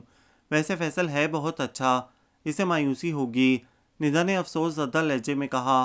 مایوسی؟ بینا کے لہجے میں کچھ تھا ضرور۔ کچھ عرصے بعد جب وہ اپنے سیٹ اپ کی کسی لڑکی سے شادی کر لے گا تو اسے یہ یاد ہی نہیں آئے گا کہ وہ تعلیم کے دوران کسی لڑکی میں انٹرسٹڈ تھا، اور اگر کبھی یاد آیا بھی تو یہ یادیں اسے دکھ نہیں دیں گی۔ تمہاری ہر بات کی بنیاد مفروضوں پر ہے، سالیہ نے کہا۔ Okay leave this topic now, Bina نے سر جھٹکا۔ باقی کلاس فیلو سے بھی مل لینا چاہیے، تم لوگ مل لاؤ، میں یہیں بیٹھوں گی، ندا بولی۔ بس ہم ابھی آتے ہیں۔ بینا اور سالیہ کے جانے کے بعد ندا نے کرسی کی پشت سے سر ٹکا کر آنکھیں بند کر لیں۔ تنہائی میں کیا کیا نہ تجھے یاد کیا ہے، کیا کیا نہ دل زار نے ڈھونڈی ہیں پناہیں، آنکھوں سے لگایا ہے کبھی دست صبا کو، ڈالی ہیں کبھی گردن مہتاب میں باہیں۔ حارث کی آواز سن کر ندا ایک دم سیدھی ہو کر بیٹھ گئی۔ حارث اس کے ساتھ والی کرسی پر بیٹھ گیا۔ بات کلیئر کرنے کا یہ بہترین موقع ہے، ندا نے دل میں سوچا، پھر بولی۔ پس شہر گل، سرخ پتھر کی دیوار پر آ کے موجے صبا عمر بھر دستکیں دے تو کیا صرف یہ ہے کہ ہاتھ اس کے تھک جائیں گے؟ ایسا نہیں ہوگا ندا، حارث نے اس کی طرف گہری نظروں سے دیکھا۔ میں تمہیں پانے کی، حاصل کرنے کی صلاحیت رکھتا ہوں، ایسا ہونا ناممکن ہے۔ کیوں؟ وہ سراپا سوال تھا۔ ہماری روایات بہت کڑی ہیں اور جس قلعے کے حصار میں رہتی ہوں اس کی فصیلیں بہت بلند، اتنی اونچی کہ تم اندر آنا بھی چاہو تو کبھی نہیں آ سکو گے۔ ندا کی آواز کانپ رہی تھی۔ تمہارے قلعے کی فصیل میرے عزم سے بلند نہیں ہو سکتی، اور وہ قلعے جو روایات کے سوکھے شجر کے نیچے بنائے جاتے ہیں محبت اور خلوص کی شدت کے سامنے زیادہ دیر نہیں ٹھہر سکتے۔ ایک دن ان کے دروازے محبت کی دستک پر باز ضرور ہوتے ہیں۔ حقیقی دنیا میں ان باتوں کا وجود نہیں ہے حارث، ندا آنسو زد کرتے ہوئے بولی۔ تم نہیں جانتے ہو، ہمارے ہاں روایات کی حفاظت جان سے بڑھ کر کی جاتی ہے۔ یہ کام تم مجھ پر چھوڑ دو۔ اگر ہماری محبت سچی ہوئی تو ہم کسی بھی راستے پر چلیں، ایک نہ ایک دن ایک دوسرے سے ضرور ملیں گے۔ حارث کے لہجے میں خلوص کی مٹھاس تھی۔ تم صرف ایک وعدہ کرو کہ تم میرا انتظار کرو گی۔ وعدہ؟ ندا اپنی پلکوں کی نمی حارث سے چھپاتے ہوئے بولی۔ پروگرام شروع ہو چکا تھا، سب اپنی نشستوں پر بیٹھ چکے تھے۔ ندا اپنے خیالوں میں گم تھی جب مائک پر حارث کے نام کا اعلان ہوا، پھر بہت خوبصورت موسیقی کی لے پر اس کی خوبصورت مردانہ آواز سماعت سے ٹکرائی۔ لمبی رات سی درد فراق والی، تیرے کول تے اساں وساں کر کے، کوڑا گھٹ کیتی یار میرے، مٹھڑے یار میرے، جانی یار میرے، تیرے کول تے اساں وساں کر کے۔ حارث فیض کی پنجابی غزل بہت خوبصورتی سے گا رہا تھا، سب چپ چاپ غزل سن رہے تھے۔ فجر ہوئے تے آکھیے بسم اللہ، اج دولتاں ساڈے گھر آئیاں نے، جہدے کول تے اساں وساں کیتا، اوہنے اوڑک ٹوڑ نبھائیاں نے۔ اور پھر ایک دن حارث نے اپنے اور ندا کے مستقبل کا فیصلہ ابا اور امی کی عدالت میں پیش کیا۔ ہمارے خاندان میں اس کا رواج نہیں ہے، ابا نے تحمل سے کہا، اور یہ باتیں بزرگوں کے کرنے کی ہوتی ہیں، رواج ڈالنے سے پڑتا ہے۔ آج آپ نیا کام کریں گے، کل اور لوگ آپ کی تقلید کریں گے۔ حارث نے کہا، میں آپ کو اپنے والدین سے ملواتا اور یہ بات انہی کے ذریعے طے ہوتی، لیکن ممی اور ڈیڈی پاکستان میں نہیں ہوتے۔ میں آپ کو ان کا ایڈریس دے دیتا ہوں، آپ تصدیق کر سکتے ہیں۔ اس کی ضرورت نہیں، ابا نے بے پرواہی سے کہا، ہم خاندان سے باہر شادی کرتے ہی نہیں ہیں۔ اگر یہ گستاخی نہ ہو تو میں وجہ دریافت کر سکتا ہوں؟ ابا کی بتائی ہوئی وجہ پر حارث نے ان کے ساتھ بہت لمبی چوڑی بحث کی۔ علم کی اس کے پاس کمی نہیں تھی، دلائل اس کے مضبوط تھے۔ اس نے دنیا بھر کے فلسفیوں اور مصالحین کی کتب کے اقتباسات کا اپنی گفتگو میں آزادانہ استعمال کیا، مختلف دینی کتب کا حوالہ دیا، اور بالآخر اس حد تک کامیاب ہو گیا کہ ابا نے اس رشتے کے متعلق سوچنے کی حامی بھر لی۔ میں نے کہا، اس میں سوچنے کی کیا بات ہے، اتنا اچھا لڑکا ہے اور اس اللہ مارے فوج سے کہیں بہتر، ان معاملوں میں دیر کرنا ٹھیک نہیں ہوتا۔ امی نے رات سونے سے قبل ابا سے حارث کا ذکر چھیڑا۔ میرا دل نہیں مانتا رفعت، ابا نے بے بسی سے کہا، آج تک ہمارے خاندان میں ایسا نہیں ہوا۔ میں تو آپ کے خاندان سے تنگ آ گئی ہوں۔ امی بھی بار بار خاندان کے ذکر پر چڑ چکی تھیں۔ یہ خاندان میرا ہی نہیں تمہارا بھی ہے۔ ہاں، اور مجھے ساری زندگی اس بات پر افسوس رہے گا۔ سوچتا ہوں کہ خاندان والوں کو پتہ چلا کہ جہاں ندا کی بات چل رہی ہے وہ لڑکا اس کا کلاس فیلو ہے تو کیا باتیں ہوں گی۔ آپ کو لوگوں کی باتوں کی پرواہ ہے یا اپنی بیٹی کی؟ لوگوں کا تو کام ہی باتیں کرنا ہوتا ہے، امی نے کہا۔ آپ بتائیں کہ آپ کیا چاہتے ہیں؟ اگر آپ کی بیٹی کو خوشگوار مستقبل مل جائے تو خاندان والوں کی باتیں بنانے سے کیا فرق پڑ جائے گا؟ لیکن اگر خاندان کے ڈر سے آپ بیٹی کو آگ میں جھونک دینا چاہتے ہیں تو آپ کی مرضی۔ بس کرو رفعت، میں پہلے ہی بہت پریشان ہوں۔ اپنی خود ساختہ پریشانیوں سے چھٹکارا حاصل کریں۔ ہمیں لڑکے کے خاندان کا بھی علم نہیں ہے، وہ اپنے والدین کا پتہ دے کر تو گیا ہے، امی نے کہا۔ اب پیرس میں اس کے والدین کا پتہ کیسے کروا سکتا ہوں؟ ابا نے کہا، اور پھر رفعت، اپنا خون اپنا ہی ہوتا ہے، سوچ لو۔ کس خون کی بات کر رہے ہیں آپ؟ آپ کی رگوں میں بھی اسی بچے کا خون گردش کر رہا ہے، اسی نے آپ کو نئی زندگی دی تھی۔ کون آپ کا اپنا آیا تھا آپ کو بچانے؟ اچھا مجھے سوچنے دو، ابا نے یہ کہہ کر بات ختم کر دی۔ اگلے دن ندا یونیورسٹی پہنچی تو حارث اس کا منتظر تھا۔ اس نے کنی کترا کے گزر جانا چاہا لیکن حارث اس کے راستے میں آ گیا۔ ندا پلیز میری بات سنو، مجھے لائبریری میں کچھ کام ہے۔ اس نے اپنے بچاؤ کی معمولی سی کوشش کی۔ کام ہوتا رہے گا، میری بات تو سن لو۔ پھر بھی ندا کے چہرے پر تذبذب کے آثار دیکھ کر وہ بولا، چلو میں تمہارے ساتھ لائبریری چلتا ہوں۔ دونوں لائبریری پہنچے تو ندا نے اس پر توجہ دینے کے بجائے الماری میں رکھی کتابیں ٹٹولنی شروع کر دیں۔ ندا گڑبڑا گئی۔ کتاب تو محض ایک بہانہ تھا، وہ دراصل مجھے ماس کمیونیکیشن کی کتاب کی تلاش تھی۔ حارث نے الماری سے ایک کتاب نکال کر اسے دکھائی۔ ہمارے موضوع کی مطابقت سے یہ بہترین کتاب ہے۔ ندا نے کتاب لینے کے لیے ہاتھ آگے بڑھایا لیکن حارث نے اپنا ہاتھ پیچھے کر لیا۔ پہلے مجھے یہ بتاؤ کہ اب تمہارے ابا کا کیا خیال ہے؟ وہ بہت دیر سے اسی سوال سے بچنا چاہ رہی تھی۔ مجھے نہیں معلوم، انہوں نے تم سے کوئی بات نہیں کی؟ ہمارے ہاں ایسا نہیں ہوتا۔ اوہ نو، اس نے آہستگی سے کہا، کچھ تو سنا ہوگا تم نے، ان کا کوئی ایک فقرہ، ایک کمنٹ، تم نے کچھ بھی سننے کی کوشش نہیں کی؟ میں انجام جانتی ہوں۔ پھر کچھ بھی سننے کی ضرورت ہی کیا تھی؟ تم پاگل لڑکی ہو، تم کچھ بھی نہیں جانتی۔ یہ یہاں کیا ہو رہا ہے؟ وسیم ان کے قریب آ کھڑا ہوا۔ کہیں میں نے کسی رومانٹک سین کو کٹ تو نہیں کر دیا؟ یہ لو۔ حارث نے وسیم کی بات نظر انداز کر کے کتاب ندا کو تھما دی۔ تم لوگوں کو 12 بجے کے علاوہ کیا کوئی اور وقت پسند نہیں؟ جس وقت دیکھو دونوں کے منہ پر یہی وقت ہوا ہوتا ہے، چاہو تو گھڑی ملا لو کسی بھی وقت۔ باقی سب کہاں ہیں؟ ندا نے بھی اس کے ریمارکس نظر انداز کر دیے۔ یہیں لائبریری میں ہیں، کرسیوں پر بیٹھے ہیں سب، تم دونوں کی طرح الماری میں نہیں گھسے ہوئے۔ وہ تینوں بھی باقی دوستوں کے پاس پڑی کرسیوں پر بیٹھ کے۔ کچھ نہ کچھ بات ہے ضرور، وسیم نے کہا۔ تم لوگ کیسے دوست ہو؟ ان سے کچھ پوچھ ہی نہیں رہے؟ کچھ پوچھنے کی ضرورت نہیں کیونکہ بات چھپانے والی نہیں ہے، حارث بولا۔ میں خود ہی بتانے والا تھا، ہم ہمتن گوش ہیں۔ بینا اپنا بیگ کرسی کی پشت سے لٹکاتے ہوئے بولی۔ میں نے ندا کو پرپوز کیا ہے۔ کیا؟ تقریباً سبھی ایک ساتھ چیخے۔ کب؟ کیسے؟ تم نے تو ہوا بھی نہیں لگنے دی، ہم فرینڈز کو بتائے بغیر، اور اسی طرح کے مختلف کمنٹ سب دوستوں نے دیے۔ حارث نے انہیں سب تفصیل سے آگاہ کر دیا۔ ندا تم کیا چاہتی ہو؟ انصر نے پوچھا۔ میں؟ اس نے پلکیں اٹھا کر اسے ایک لمحے کو دیکھا۔ میرے چاہنے یا نہ چاہنے سے کچھ نہیں ہوگا، میں خود تمہارے ابا سے بات کروں گا، انصر نے کہا۔ بھائیوں کا بہنوں پر پورا حق ہوتا ہے۔ مجھے نہ ان فلسفوں کا پتہ ہے جو حارث نے بولے تھے اور نہ مجھے دلائل آتے ہیں۔ میں صرف اتنا جانتا ہوں کہ تمہارے لیے وہی ہونا چاہیے جو تم چاہتی ہو، اور انشاءاللہ وہی ہوگا بھی۔ ابا کبھی نہیں مانیں گے، اس نے یوں کہا جیسے خود سے بات کر رہی ہو۔ یہ تمہارے سوچنے اور فکر کرنے کے مسئلے نہیں ہیں، تم سمجھو کہ تمہارا مسئلہ حل ہو گیا ہے، انصر نے اسے تسلی دی۔ اسی خوشی میں آج حارث کی طرف سے شاندار ٹویٹ ہونی چاہیے، وسیم نے حسب عادت مطالبہ کیا۔ میں ٹویٹ دوں گا لیکن آج نہیں، میری طرف سے ٹویٹ اس دن ہوگی جس دن ندا توجہ سے میری بات سنے گی، کنی کترا کے اور بغیر دیکھے میرے پاس سے نہیں گزرے گی۔ اوکے، آج کی ٹویٹ میری طرف سے ندا اور حارث کے اعزاز میں، فیصل نے اعلان کیا۔ ہیئر ہیئر، سب نے نعرہ لگایا، اور پھر واقعی انصر نے ندا کا کیس اتنی مہارت سے لڑا کہ ابا کے پاس اقرار کرنے کے علاوہ کوئی چارہ نہیں رہا۔ لیکن جب تک میں حارث کے والدین سے نہیں مل لوں گا تب تک منگنی کی باقاعدہ رسم ادا نہیں کی جائے گی۔ ابا نے اپنے اقرار میں بھی لیکن کی شرط عائد کر دی۔ Oh thank you uncle, Ansar تو خوشی سے جھوم اٹھا۔ اس سے کوئی فرق نہیں پڑتا، آپ اس کے والدین سے مل کر بہت خوش ہوں گے، وہ دونوں بہت اچھے ہیں۔ بیٹا پاکستان کب آئیں گے وہ لوگ؟ امی نے پوچھا۔ آنٹی انہیں 4 ماہ بعد چھٹی ملے گی، وہ اقوام متحدہ کی جانب سے پیرس میں تعینات ہیں۔ اچھا، امی نے آدھی بات سمجھتے ہوئے اور آدھی نہ سمجھتے ہوئے ہاں میں سر ہلایا۔ اب ندا کی یونیورسٹی جانے کی ضرورت ہے کیا؟ امی نے انصر کے جانے کے بعد ابا سے پوچھا۔ میں چاہتا تو نہیں ہوں لیکن مجبوری ہے، ابھی باقاعدہ رشتہ طے نہیں ہوا، اگر اس کے والدین سے مل کر بھی کوئی بات پکی نہ ہوئی تو کم از کم ندا کے پاس کوئی ڈگری کوئی ہنر تو ہونا چاہیے تاکہ خدا نخواستہ مشکل وقت میں کوئی دقت پیش نہ آئے۔ اس کا کوئی بھائی ہوتا تو میرے دل کو تسلی ہوتی، اب تو میرے بعد اس کا بوجھ اس کے شوہر کو اٹھانا ہوگا یا خود اسے۔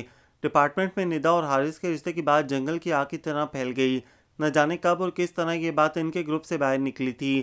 ہر کوئی انہیں مبارکباد دینے آ رہا تھا اور ساتھ میں گرینڈ ٹریٹ دینے کا مطالبہ بھی جاری تھا۔ ایک مرتبہ پھر فیصل نے سب کو چائنیز میں ٹریٹ دینے کی حامی بھری۔ اس دن حارث اور ندا دونوں بہت خوش تھے اور ان دونوں کی خوشی میں سارا گروپ خوش تھا۔ پارٹی کو سب نے بہت انجوائے کیا۔ یہ دن ندا کی زندگی کا بہترین دن تھا۔ وہ حارث کے ممی ڈیڈی کے پاکستان آنے کے دن گن گن کر گزار رہی تھی۔ ندا ادھر آؤ جلدی سے، بینا نے جو لائبریری میں کسی بات پر حارث سے بحث میں مصروف تھی دور سے ندا کو آتے دیکھ کر زور سے آواز لگائی۔ یہ سنو حارث کیا کہہ رہا ہے، اس نے ندا کے قریب آنے پر کہا۔ کیا کہہ رہا ہے؟ وہ کرسی گھسیٹ کر ان کے قریب ہی بیٹھ گئی۔ اس کا کہنا ہے کہ عورتوں کو صرف مخصوص شعبوں میں کام کرنا چاہیے، ان کا گھر میں رہنا ملک و قوم کے لیے زیادہ بہتر ہے۔ کیا میں نے غلط کہا؟ حارث نے ندا کی طرف دیکھا۔ نہیں، ندا کو یقین تھا کہ حارث کبھی کوئی غلط بات کہہ ہی نہیں سکتا۔ کیا تم بھی یہی کہہ رہی ہو؟ بینا نے اسے بے یقینی سے دیکھا۔ ہاں، ندا نے کہا، عورت کی ذمہ داری گھر سنبھالنا ہوتی ہے۔ گڈ۔ حارث نے اسے تعریفی نظروں سے دیکھا۔ تمہارے نظریات میرے نظریات سے بہت ملتے جلتے ہیں، اسی لیے تو تم مجھے اچھی لگتی ہو۔ ندا اس کی بات پر ایک دم بلش کر گئی۔ تم نے یہاں کیوں داخلہ لیا ندا؟ بینا نے اس سے پوچھا۔ یہ ایک پروفیشنل ڈپارٹمنٹ ہے، میں نے محض وقت گزاری کے لیے داخلہ لیا تھا، اور تم نے یہ بھی نہیں سوچا کہ تم کسی ایسے اسٹوڈنٹ کا حق مار رہی ہو جو اس سیٹ کا تم سے زیادہ حقدار تھا۔ شاید یہ ڈگری زندگی میں کبھی میرے کام آ جائے۔ تمہارے شاید کہنے میں اور کسی کی ضرورت میں بہت زیادہ فرق ہے۔ وقت گزاری کے لیے تم کسی بھی ڈپارٹمنٹ میں داخلہ لے سکتی تھی، یہاں تو صرف ایسے شخص کو آنا چاہیے جس کی لائف وش جرنلزم ہو۔ بھول جاؤ اسے، میں بتاتا ہوں کہ اس نے یہاں کیوں داخلہ لیا تھا۔ حارث نے بھی گفتگو میں حصہ لیا۔ کس لیے؟ بینا نے پوچھا۔ اگر یہ یہاں نہ آتی تو سوچو کہ مجھے اسے کہاں کہاں تلاش کرنا پڑتا۔ حارث نے یہ کہہ کر بحث ختم کر دی۔ حیرت ہے آج حارث نے اپنی بحث میں کسی فلسفی یا شاعر کو کوٹ نہیں کیا۔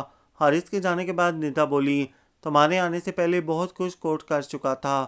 بینا نے میز پر بکھری کتابیں سمیٹیں۔ آؤ اب کلاس میں چلنا ہے۔ دن یوں ہی گزرتے گئے۔ حارث کے ممی اور ڈیڈی کو ٹھیک 15 دن بعد پاکستان آنا تھا۔ ندا کی سمجھ میں نہیں آ رہا تھا کہ دن آہستگی سے کیوں گزر رہے ہیں۔ ہر روز دن میں کئی مرتبہ کیلنڈر دیکھنا اس کا معمول تھا۔ اسے انتظار تھا ان کا شدت سے، لیکن اس انتظار میں کہیں کہیں خوف کی پرچھائیاں بھی تھیں۔ نہ جانے میں انہیں کیسی لگوں، پتہ نہیں ان کے ذہن میں کیسی بہو کا تصور ہوگا، اللہ کرے میں انہیں اچھی لگوں، وہ مجھے پسند کر لیں، پتہ نہیں ان کا مزاج کیسا ہوگا، اور اسی قسم کی بے شمار سوچیں اسے اپنے حصار میں لیے رکھتیں۔ پھر جب اچانک حارث کا تصور اس کی نگاہوں میں آ جاتا تو وہ سب پریشانیاں بھول کر خواب بننے لگتی، ایسے خواب جن کا محور حارث کی ذات تھی۔ وہ حارث کے ان تصورات کو کسی کے ساتھ شیئر نہیں کرتی تھی۔ حارث اس کا تھا، حارث کے خواب اس کے تھے، اور حارث یا اس کے خوابوں پر کسی کا کوئی حق نہیں تھا۔ پھر وہ انہیں شیئر کیوں کرتی؟ وہ بیٹھے بیٹھے خوابوں میں گم ہو جاتی تھی۔ ارد گرد کی محفل اور وہاں موجود لوگ اس کی نگاہوں سے اوجھل ہو جاتے تھے۔ صرف ایک چہرہ رہ جاتا تھا، حارث کا چہرہ، اس کی مسکراہٹ، اس کی بولتی آنکھیں اور اس کی علمیت کہاں گم ہو۔ ایک دن ایسے ہی کینٹین میں بیٹھے ہوئے جب وہ اپنے تصورات میں گم تھی، حارث نے اس کی آنکھوں کے سامنے ہاتھ لہرایا۔ آنکھ کچھ نہیں، وہ یکدم چونکی۔ تم کب آئے؟ ہم تو کافی دیر سے یہاں موجود ہیں، لیکن آپ کہیں اور گم تھیں۔ حارث نے شگفتگی سے کہا، نہیں ایسی کوئی بات نہیں ہے۔ وہ اپنی جھیمپ مٹانے کو بولی۔ اسی وقت اس کی نگاہ اپنی چائے کے کپ کی طرف اٹھ گئی جو اب بالکل ٹھنڈی ہو چکی تھی۔ حارث بھی اس کی چائے کی پیالی کی طرف ہی دیکھ رہا تھا۔ ندا مزید جھیم گئی۔ چلو لانگ ڈرائیو پر چلتے ہیں، حارث نے دوستوں کی موجودگی کی پرواہ کیے بغیر ندا سے کہا۔ لانگ ڈرائیو پر؟ اس نے حیرت سے پوچھا۔ کام کے سلسلے میں تو وہ اکثر حارث کے ساتھ باہر نکلی تھی، لیکن یوں کسی تفریح کی غرض سے وہ کبھی کسی کے ساتھ نہیں گئی تھی۔ اس میں حیرت کی کیا بات ہے؟ آج میں اپنی ٹرائل کے بجائے کار پر آیا ہوں۔ اس سے پہلے ہر کام کے لیے فیصل کی کار استعمال ہوتی تھی۔ پلیز انکار مت کرنا، میرا بہت موڈ ہو رہا ہے۔ اور ندا کسی معمول کی طرح اس کے ساتھ چل دی۔ حارث کی کوئی بات غلط ہو ہی نہیں سکتی۔ ایک بار پھر اس کے دل نے کہا۔ یونیورسٹی سے نکل کر کینال روڈ کے ساتھ ساتھ چلتے ہوئے وہ مال روڈ پر مڑے اور پھر میاں میر برج سے کینٹ میں داخل ہو گئے۔ حارث نے پل سے اتر کر بائیں جانب فورٹریس اسٹیڈیم کی طرف گاڑی موڑ لی۔ کولڈ ڈرنکس کے متعلق کیا خیال ہے؟ اس نے ندا سے پوچھا۔ بہت نیک خیال ہے، وہ مسکرائی۔ پتہ ہے مجھے کیسی لڑکیاں پسند ہیں؟ ملک شیک پیتے ہوئے حارث نے ندا سے پوچھا۔ کیسی؟ بالکل تم جیسی، دھیمی دھیمی سی، وہ بولا۔ ایسی لڑکی جس کے لیے سب کچھ میں ہوں، میرے آگے اس کے لیے کوئی دنیا نہ ہو، جو میری ہر بات بغیر ہجرت کے تسلیم کرے، جیسے تم، وہ بولے جا رہا تھا اور ندا اس کی بات سنے جا رہی تھی۔ نرم خول لڑکی، مشرقی حسن سے بھرپور، جو کسی وقت ڈر جائے، سہم جائے اور پھر مجھے مدد کے لیے پکارے، جس کی تمام تر توجہ کا مرکز میں ہوں، میرا گھر ہو اور کچھ بھی نہیں۔ ندا میں یہ تمام خوبیاں موجود تھیں۔ وہ مشرقی حسن سے مالا مال تھی، دھیمی دھیمی اور نرم خو تھی، اکثر و بیشتر ڈرتی رہتی تھی اور ہر وقت کسی نہ کسی سہارے کی متلاشی رہتی تھی۔ رہی مدد تو اس کے جذبوں نے چپکے سے حارث سے مانگی تھی، اور حارث نے بنا کچھ کہے سب کچھ سمجھ لیا تھا، اور وہ حارث کے ہر بات پر بلا چوں چراں عمل کرتی تھی۔ حارث کچھ بھی غلط نہیں کہتا، یہ اس کا دل کہتا تھا۔ ڈرائیو کے دوران سارا راستہ حارث ندا کے ساتھ باتیں کرتا رہا اور وہ محسور سی اس کی باتوں کے سحر میں کھوئی رہی۔ واپسی کے لیے انہوں نے شیرپاؤ پل اور پھر گلبرگ کا راستہ اختیار کیا۔ خطرناک شیرپاؤ برج سے گزرتے ہوئے ایک سیاہ انٹریگرا نے انتہائی تیزی اور خطرناک طریقے سے ان کی گاڑی کو اوورٹیک کیا۔ ان کی کار لہرا کر رہ گئی۔ ہیرا 1 کار کی نمبر پلیٹ پر خصوصی نمبر درج تھا۔ ندا کا چہرہ خوف سے سفید ہو گیا۔ ٹیک اٹ ایزی، حارث نے اسے تسلی دی جو خود بھی چند ثانیے کے لیے اس صورتحال سے پریشان ہو گیا تھا۔ مجھے اس قسم کی لڑکیاں زہر لگتی ہیں۔ کیا ضرورت ہے ایسی خطرناک ڈرائیونگ کی، جبکہ سب کو علم ہے کہ اس جگہ کافی ایکسیڈنٹ بھی ہو چکے ہیں؟ تمہیں کیا پتا کہ کار لڑکی چلا رہی ہے یا لڑکا؟ ندا نے پوچھا، جو اب اس شوق سے سنبھل چکی تھی۔ نمبر پلیٹ دیکھو کار کی۔ اس نے ندا کی توجہ تیزی سے دور جاتی کار کی نمبر پلیٹ ہیرا 1 کی طرف دلائی۔ اور ویسے بھی جس فیملی کے پاس پیسہ زیادہ آ جائے، اس کی لڑکیاں یوں ہی کاریں اڑاتی پھرتی ہیں۔ اگلے دن یونیورسٹی میں جس چیز نے ندا کی توجہ سب سے پہلے اپنی طرف مبذول کروائی وہ کل والی کار ہیرا 1 تھی۔ سیڑھیاں چڑھ کر وہ ڈپارٹمنٹ پہنچی تو سامنے ہی ایک انتہائی خوبصورت اور پراعتماد لڑکی فیصل اور انصر سے باتیں کر رہی تھی۔ فضا میں فرینچ پرفیوم کولے کی مہک رچی ہوئی تھی۔ سینٹ مائیکل کی نیلی جینز، وائٹ اوپن شرٹ اور لین کم کا خوبصورت میک اپ کیے وہ غضب ڈھا رہی تھی۔ اپنی گوگلز اس نے ماتھے سے اوپر اپنے سرخ شولڈر کٹ بالوں میں اٹکا رکھی تھیں۔ اس کا کھڑے ہونے اور بات کرنے کا انداز اس کے پراعتماد ہونے کا ثبوت دور ہوئی سے دے رہا تھا۔ ندا کے قریب سے گزرنے پر انصر نے اسے روک لیا۔ فیصل اور انصر بہت ڈیسنٹ انداز میں نئی لڑکی سے بات چیت کر رہے تھے۔ ندا کو ابتدائی تعارف یاد آ گیا۔ اس کے ہونٹوں پر مسکراہٹ پھیل گئی۔ یہ میری چھوٹی اور بہت پیاری بہن ندا ہے۔ انصر نے اس کا تعارف کرایا۔ اور ندا یہ ہماری نئی کلاس فیلو ہیرا ہے۔ تو وہ کار اس کی ہے، اس نے دل میں سوچا۔ آپ سے مل کر خوشی ہوئی، ندا نے رسماً کہا، کیونکہ کل کی خطرناک ڈرائیونگ کے بعد اسے ہیرا سے مل کر قطعاً خوشی نہیں ہوئی تھی۔ یہ شاید اس کی وجہ حارث کے وہ کمنٹس تھے جو اس نے ہیرا کے متعلق دیے تھے، اور حارث کی ہر بات وہ بلا حیل و حجت مان جاتی تھی کیونکہ وہ ہمیشہ درست کہتا تھا۔ مجھے بھی، ہیرا نے شگفتگی سے کہا، میں نے حال ہی میں فورن سے یہاں مائیگریشن کرائی ہے۔ کچھ ایسے پرابلمز ہو گئے تھے کہ ہمیں پاکستان آنا پڑا۔ اور اب آپ کا یہیں رہنے کا ارادہ ہے؟ فیصل نے پوچھا۔ میرا تو کافی عرصے سے ارادہ تھا، لیکن پاپا اور ماما واپس نہیں آنا چاہتے تھے۔ پھر کچھ ایسا چانس بنا کہ پاپا کو بزنس پاکستان منتقل کرنا پڑا۔ ہیرا کافی تفصیل سے سب کچھ بتا رہی تھی۔ ماما چاہتی تھی کہ میں باہر ہی رہوں اور تعلیم وہیں مکمل کروں، لیکن میرے دل کی آرزو یہی تھی کہ اب اپنا دیس دیکھوں۔ سو سب کی مخالفت کے باوجود بھی میں پاکستان چلی آئی۔ ابھی میرا بھائی اور ایک بہن باہر ہی پڑھ رہے ہیں۔ ابھی اس نے بمشکل اپنی بات ختم ہی کی تھی کہ حارث بھی ان کے قریب آ گیا۔ ہیرا کی موجودگی پر غور کیے بغیر یا شاید اسے نظر انداز کر کے وہ ندا سے مخاطب ہوا۔ یہ باہر بلیک انٹیگرا کس کی ہے؟ میں نے نمبر دیکھا ہے، کل والی ہی ہے۔ ہاں، ندا نے اس کے مزید کچھ بولنے سے پہلے کہا، یہ ہیرا ہیں، انہی کی کار ہے۔ او اچھا۔ اب وہ اس کی طرف متوجہ ہوا۔ اگر آپ کو کار چلانی نہیں آتی تو میری آپ سے گزارش ہے کہ سڑک پر نکلنے سے پرہیز کیا کریں، یا پھر کار اتنی رفتار سے چلایا کریں کہ اگر آپ کی وجہ سے کسی کی جان چلی جائے تو آپ کو اس کا علم ضرور ہو۔ میری وجہ سے کوئی جان سے جائے؟ ہیرا نے حارث کی بات کو ایسے دہرایا جیسے انجوائے کر رہی ہو۔ اگر کوئی میری وجہ سے مرتا ہے تو مجھے کیا ضرورت ہے کہ اسے مقتول ہوتے ضرور دیکھوں تاکہ منزل مقصود پر پہنچ کر ایمبولینس کے لیے فون کر سکیں۔ حارث، ندا نے نظروں میں اسے سرزنش کی، لیکن حارث کی بات سن کر ہیرا نے زندگی سے بھرپور کہکا لگایا۔ Good joke. ویسے آپ کو مجھ سے یہ شکایت ہوئی کب؟ کل ہم شیرپاؤ برج سے گزر رہے تھے، جب آپ نے یا آپ کی کار میں بیٹھے کسی شخص نے کافی خطرناک انداز میں ہمیں اوورٹیک کیا۔ اس سے پہلے کہ حارث اپنے مخصوص انداز میں اسے جواب دیتا، ندا بول پڑی، او اچھا، اس وقت میں جلدی میں تھی۔ ہیرا نے بے پرواہی سے کہا، لیکن ہمیں اوپر پہنچنے کی کوئی جلدی نہیں تھی۔ حارث نے پھر طنزاً کہا، میں کافی مہارت سے کار چلاتی ہوں، اس لیے مجھ سے آپ کو کوئی خطرہ نہیں ہو سکتا تھا۔ اس کے لہجے میں فخر و غرور کا شائبہ تک نہ تھا۔ اگر میں کل کار تیز نہ چلاتی تو اس میں موجود زخمی وقت سے پہلے اوپر پہنچ جاتا۔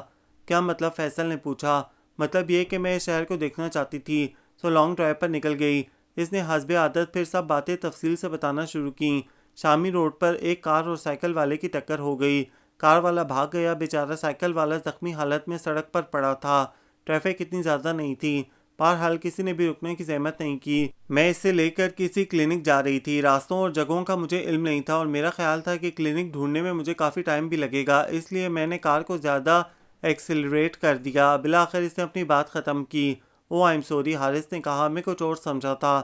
اٹس آل رائٹ، اس نے حسب عادت بے پرواہی سے کہا، اور پھر بغیر کسی احساس کے ہیرا ان کے گروپ میں شامل ہو گئی۔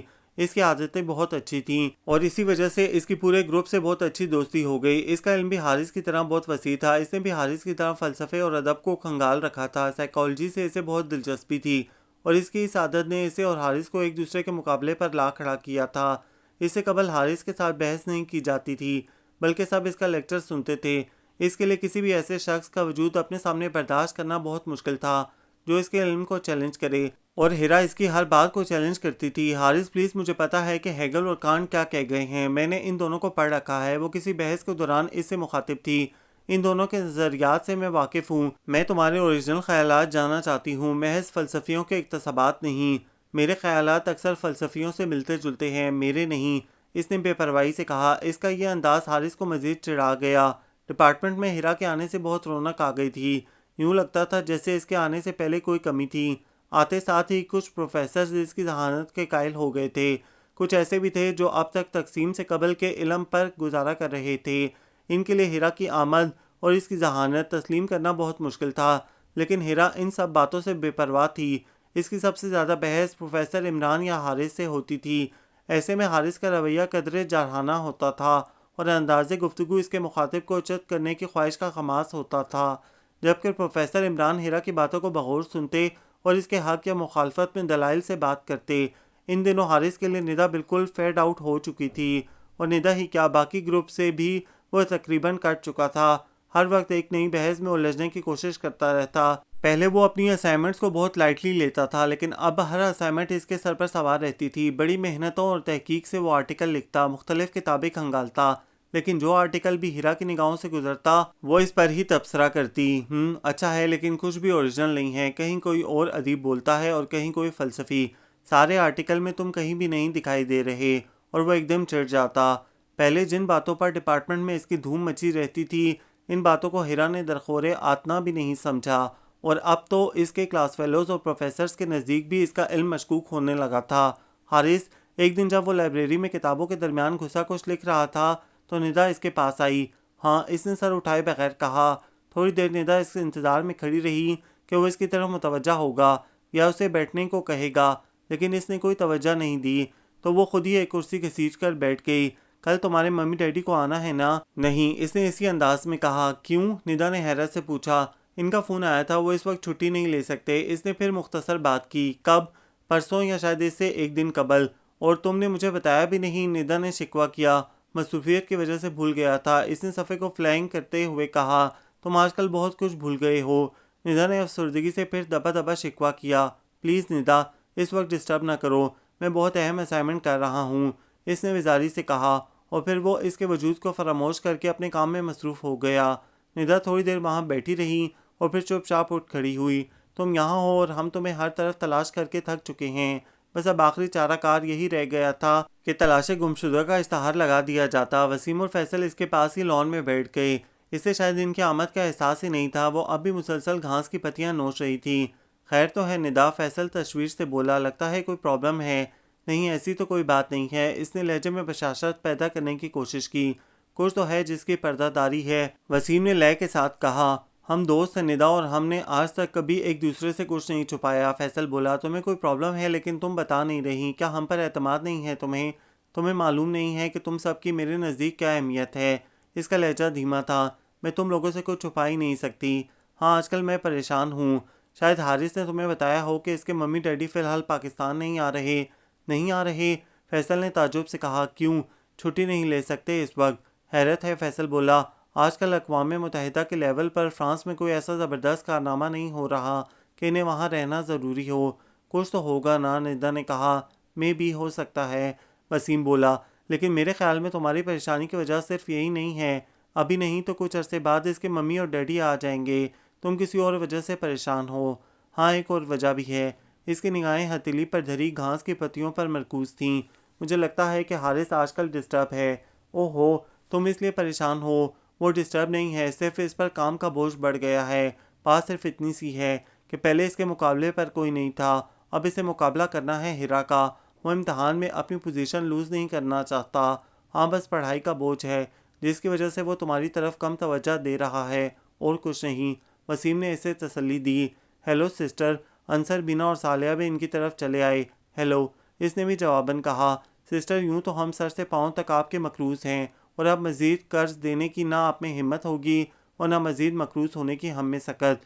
انصر ہمیشہ یہی کہہ کر ندا سے پیٹرول کے پیسے مانگتا تھا، اس لیے میں آج قرض مانگنے نہیں آیا بلکہ ادھار لینے آیا ہوں۔ ندا، تم بورڈ لگا دو کہ ادھار محبت کی کینچی ہے، یا پھر نقد بڑے شوق سے، ادھار اگلے شوق سے، وسیم نے مشورہ دیا۔ ندا ہنس دی۔ کتنے پیسے چاہیے؟ اس نے محبت سے پوچھا۔ اسے انصر واقعی بھائیوں کی طرح عزیز تھا۔ اگر اس کا کوئی سگا بھائی ہوتا تو شاید اتنی محبت وہ اس سے بھی نہ کر سکتی۔ بس یہی کوئی 30-50، زیادہ نہیں، وہ بولا۔ بس آج یقیناً آخری ادھار ہوگا میرا۔ ہاں، اس کے بعد یہ ادھار نہیں لے گا، دوبارہ قرض مانگے گا۔ صالحہ ہنسی۔ آج ماں بدولت کی شان میں کوئی گستاخی نہ کرے۔ کیوں، آج آپ کے پاس سے ہیروں کی کان نکل آئی ہے کیا؟ بینا نے اسے تنگ کرنے کو کہا۔ یہی سمجھ لو، آج سے میں اپنے گھر شفٹ ہو رہا ہوں۔ یہ سورج کہاں سے نکل آیا آج؟ وسیم نے کہا۔ ڈیڈی نے کہا ہے کہ اگر میں مزید آوارہ گردی سے باز نہ آیا تو وہ مجھے آگ کر دیں گے، اور تم ان کی دھمکی میں آ گئے؟ فیصل نے کہا۔ میرے ڈیڈی بکلم خود 3 مرتبہ مجھے آگ کر چکے ہیں، میری حرکتوں سے تنگ آ کر۔ نہ آتا ان کی دھمکی میں تو کھاتا کہاں سے، تم بھی تو ان کی دھمکی سے 3 مرتبہ بکلم خود انسان بن چکے ہو۔ انصر نے کہا اگر کوئی اللہ کا بندہ ترس کھا کر 2 روٹیاں میرے حوالے کر دیتا تب بھی شب بصری کا ٹھکانہ کہاں ہوتا۔ فٹ پاتھ پر بیٹھ کر تصور جانا کرتے اور محبوب کی زلفوں کی سیاہ رات کے قصیدے گا کر کھلے آسمان تلے سو جاتے۔ بہرحال میں نے اپنے والد صاحب کی بات مان لی ہے، مجھے اپنا فوم کا بیڈ اور گرم گرم روٹیاں بہت پسند ہیں۔ کل سے ہمیں باقاعدہ جیب خرچ اس وقت تک ملتا رہے گا جب تک ہم بقول والد صاحب تیر کی طرح سیدھے رہیں گے، تو پھر کل تمہاری طرف سے ٹریٹ۔ وسیم نے حسب عادت کہا۔ جب سے ڈپارٹمنٹ میں ندا اور حارث کا رشتہ طے ہو جانے کی خبر پھیلی تھی تب سے سب کی توجہ ان کی جانب سے ہٹ کر فیصل اور بینا پر مرکوز ہو گئی تھی، لیکن اس سلسلے میں بینا کا رویہ بالکل حوصلہ افزا نہیں تھا بلکہ کافی حد تک سرد تھا۔ صالح اور ندا نے اسے ہر طرح سے سمجھانے کی کوشش کی تھی لیکن اس کا ایک ہی جواب تھا، میرے لیے اس وقت شادی کرنا ممکن نہیں۔ صالح اور ندا کے بعد حارث اور انصر بھی اسے قائل کرنے کی کوشش کرتے رہے تھے لیکن وہ اپنے پرانے فیصلے پر قائم تھی۔ ان سب باتوں کے باوجود بھی فیصل پر امید تھا۔ دوسری طرف ہیرا اور حارث کے درمیان جاری رسا کشی کا رسا بالکل تن چکا تھا۔ دونوں کے درمیان ہر معاملے میں بے حد مفاہمت پائی جاتی تھی لیکن علم کی جو دوڑ دونوں میں پہلے دن شروع ہوئی تھی وہ آج بھی اسی طرح قائم تھی۔ حارث غلط یا صحیح اپنی بات پر اڑا رہتا تھا جبکہ ہیرا کے رویے میں کم از کم اتنی لچک ضرور تھی کہ اگر اسے اپنے نظریات میں کوئی کمی یا خامی نظر آتی تو وہ انہیں بدل لیتی تھی، لیکن ایسا بہت کم ہوتا تھا کہ اسے کسی کمی یا خامی کا احساس ہو۔ اس سرد جنگ کے دونوں سروں پر تیز آگ جل رہی تھی۔ مجھے اور قسم کی لڑکیاں پسند ہیں۔ ایک دن جب سب کینٹین پر بیٹھے چائے پی رہے تھے تو حارث نے کہا، بات نہ جانے کہاں سے چلتی ہوئی لڑکیوں کی عادات پر آ ٹھہری تھی۔ مجھے نیمی نیمی لڑکیاں پسند ہیں، سحر جیسی، ایسی لڑکی جس کے حسن میں شوخی اور بے چینی نہ ہو، ایسی لڑکی جس کا حسن قیام میں پیدا ہوتا ہے، حرکت میں نہیں، سادہ نیچرل ٹھہراؤ سے بھرپور۔ میں سمجھ گئی کہ تمہیں کیسی لڑکیاں پسند ہیں۔ ہیرا نے چائے کا کپ ایک طرف سرکایا۔ ممتاز مفتی سے مستعار لینے کا شکریہ، میرا خیال ہے تم اس کی چٹ کپڑی کی بات کر رہے ہو۔ حارث کا چہرہ سرخ ہو گیا، پھر وہ مزید وہاں رکا نہیں۔ اس کے چلے جانے کے باوجود ہیرا نے محفل کو بے رنگ نہ ہونے دیا۔ وہ سب سے باتیں کر رہی تھی، ہنس رہی تھی، ہنسا رہی تھی، یوں جیسے حارث کے چلے جانے سے بے خبر ہو یا پھر اس کے نزدیک اس کے بیٹھے رہنے یا چلے جانے کی کوئی اہمیت ہی نہ ہو۔ سبھی مصروف تھے، مشغول تھے، لیکن حارث کے یوں چلے جانے سے ندا بہت پریشان تھی۔ وہ جانتی تھی کہ ہیرا کی بات پر حارث نے کیا محسوس کیا ہوگا۔ اسے ہیرا سے چڑ ہونے لگی۔ وہ کون ہوتی ہے یوں حارث کی انسلٹ کرنے والی؟ کیا حق پہنچتا تھا اسے ایسی بیہیو کرنے کا؟ ٹھیک ہے کہ وہ علم میں حارث کے برابر کی تھی، اس کے مقابلے کی تھی، لیکن اس کی یہ خوبی کسی کی توہین کرنے کا جواز نہیں بن سکتی تھی۔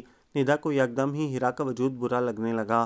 اسے ایک سیکنڈ بھی اس کے ساتھ گزارنا گوارا نہیں تھا۔ وہ اٹھ کھڑی ہوئی۔ ارے کہاں چل دیں؟ ہیرا نے اس سے پوچھا۔ مجھے کام ہے، اس نے بے اعتنائی سے جواب دیا اور بیگ کاندھے پر ڈال کر چل دی۔ اینی پرابلم ندا؟ وسیم لپک کر اس کے ساتھ چلنے لگا۔ تمہاری شکل سے لگتا ہے کہ ابھی رو پڑو گی۔ وسیم میں بہت پریشان ہوں، ہیرو کی وجہ سے۔ ہاں، میری سمجھ میں نہیں آتا کہ تمہارا کیا علاج کیا جائے، وسیم بولا۔ پہلے بھی میں نے اور فیصل نے تمہیں بہت سمجھایا تھا کہ وہ پڑھائی کی وجہ سے پریشان ہے، کچھ عرصہ بعد تمہیں اس سے کوئی شکایت نہیں رہے گی۔ وسیم، آخر ہیرا ہر مرتبہ اس کی انسلٹ کیوں کرتی ہے؟ کیا حق ہے اس کا اسے؟ آج بھی اس نے ایسے ہی کیا ہے اور اسی وجہ سے حارث وہاں سے اٹھ کر چلا گیا۔ وہ یکدم پھٹ پڑی۔ مجھے چڑ ہو گئی ہے اس لڑکی سے، سمجھا کیا ہوا ہے اس نے خود کو؟ او ہو، تم تو خواہ مخواہ ہیرا سے ناراض ہو رہی ہو۔ بات صرف اتنی سی ہے کہ اگر حارث اپنی گفتگو میں جگہ جگہ کتابوں کے اقتباسات کا آزادانہ استعمال کر کے اپنی علمیت ثابت کرتا ہے تو وہ بھی اپنی علمیت ثابت کرنے کے لیے ان کتابوں یا رائٹرز کا حوالہ دے دیتی ہے۔ یہ تو علم کی جنگ ہے جس میں دونوں میں سے کوئی بھی ہارنا نہیں چاہتا۔ اس جنگ میں بالآخر ہار ہیرا کی ہی ہوگی۔ حارث کبھی کوئی بات غلط نہیں کہتا، اس کے لہجے میں یقین تھا۔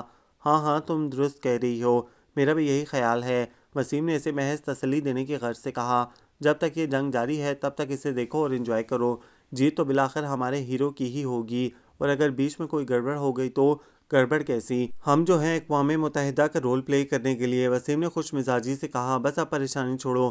دن یوں ہی گزر رہے تھے۔ ندا کے امی اور ابو کو حارث کے والدین کی آمد کا شدت سے انتظار تھا۔ پہلے ہی 4 ماہ کا انتظار ان کے لیے طویل تھا، اب تو سارا معاملہ غیر معینہ مدت کے لیے ٹل گیا تھا۔ دوسری طرف ندا وسیم سے بات کر کے کچھ مطمئن ہو گئی تھی، گو کہ حارث کا رویہ اب بھی ویسا ہی تھا اور ہیرا کے ساتھ ہونے والی رسا کشی میں بھی کوئی فرق نہیں آیا تھا۔ ہاں، اب یوں دکھائی دینے لگا تھا کہ رسا ہر ممکن حد تک تن چکا ہے۔ عافیت اسی میں تھی کہ دونوں رسے کو کچھ ڈھیل دے دیں یا کوئی ایک فریق کسی صورت ہار جائے۔ رسے کے تڑک جانے کی صورت میں دونوں ہی پیٹھ کے بل گر کے اپنا نقصان کر لیتے۔ ایسے ہی ایک دن ندا لائبریری میں داخل ہوئی۔ ان کا پورا گروپ اپنی نشستوں پر برا جمان تھا، سب ایک دوسرے سے باتیں کر رہے تھے، ہیرا اور حارث بھی۔ یہ بات ندا کے لیے عجیب تھی کیونکہ لائبریری میں ہیرا اور حارث ایک دوسرے سے باتیں نہیں کرتے تھے بلکہ ایک نہ ختم ہونے والی بحث میں مصروف ہوتے تھے۔ بہرحال اسے نظر انداز کر کے وہ اپنی مخصوص کرسی کی طرف بڑھی۔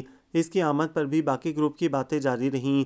لڑکیوں کو اب ڈپٹی نذیر احمد کے کتابی دور سے نکل آنا چاہیے، صرف صنف کی وجہ سے انہیں معاشرے میں کم درجہ دینا کسی بھی صورت درست نہیں۔ ہیرا کہہ رہی تھی وہ معاشرے کی فعال رکن ہیں اور دنیا کا ہر کام کر سکتی ہیں۔ اب ڈری سہمی اور دوپٹے کا کونا مروڑنے والی لڑکیوں کا دور گزر چکا ہے۔ او گاڈ، ندا نے سوچا، اب ان دونوں کی ایک طویل بحث شروع ہو جائے گی جس سے پھر بدمزگی پیدا ہوگی۔ ہاں وہ وقت نہیں رہا، 20ویں صدی کی باشعور لڑکی کو گھروں میں دھکیل دینا کسی طرح بھی درست نہیں۔ وہ ہر کام کر سکتی ہے اور کرنا چاہیے۔ ڈری سہمی لڑکیاں آج کل کے دور میں کتنی بیوقوف لگتی ہیں۔ یہ حارث کہہ رہا ہے۔ ندا نے بے یقینی سے اس کی طرف دیکھتے ہوئے سوچا، لیکن اس کی پسند تو مختلف تھی۔ اے ہیرو، یہ تم میں انقلاب کب آیا؟ بینا نے حیرت سے پوچھا۔ تم تو اور قسم کی لڑکیاں پسند کرتے تھے۔ وہ اور وقت تھا، اس نے اطمینان سے کہا۔ اس دور میں گھروں میں دپک کر بیٹھنے سے کام نہیں چلے گا۔ ملک کی آدھی آبادی کو مفلوج کر کے ہم ترقی نہیں کر سکتے۔ ندا لائبریری سے نکل آئی۔ ریلنگ کے اوپر اپنا بیگ رکھ کر وہ نیچے IER کے لان میں اگی گھاس کو دیکھنے لگی۔ سو یہ رسا ترخا نہیں بلکہ حارث سے مزید زور آزمائی بند کر دی ہے، اس نے سوچا، لیکن وہ تو کبھی غلط بات نہیں کرتا۔ پتہ نہیں وہ آج ٹھیک کہہ رہا ہے یا اس نے کل درست کہا تھا۔ اس موضوع پر مزید کچھ بھی سوچنے کی اس میں ہمت نہیں تھی۔ کدھر گم ہو؟ اس نے سر اٹھا کر دیکھا، ساتھ ہی فیصل کھڑا تھا، کچھ نہیں ہوئی نظارہ کر رہی تھی۔ اس نے اپنے احساسات چھپا کر کہا۔ پھر کوئی کوئل کوکتی نظر آئی۔ میری کوئل کو چھوڑو، یہ بتاؤ تمہاری کوئل کوکی کہ نہیں؟ نہیں، فیصل کسی قدر افسردگی سے بولا، اس کا فیصلہ اٹل ہے، میری محبت اس کے فیصلے کو نہیں بدل سکتی۔ مجھے یقین ہے فیصل کہ وہ بھی تم سے محبت کرتی ہے، شدید محبت، چاہے اس نے اظہار کبھی نہ کیا ہو۔ آئی نو، میں جانتا ہوں، وہ ریلنگ سے ٹک لگاتا ہوا بولا۔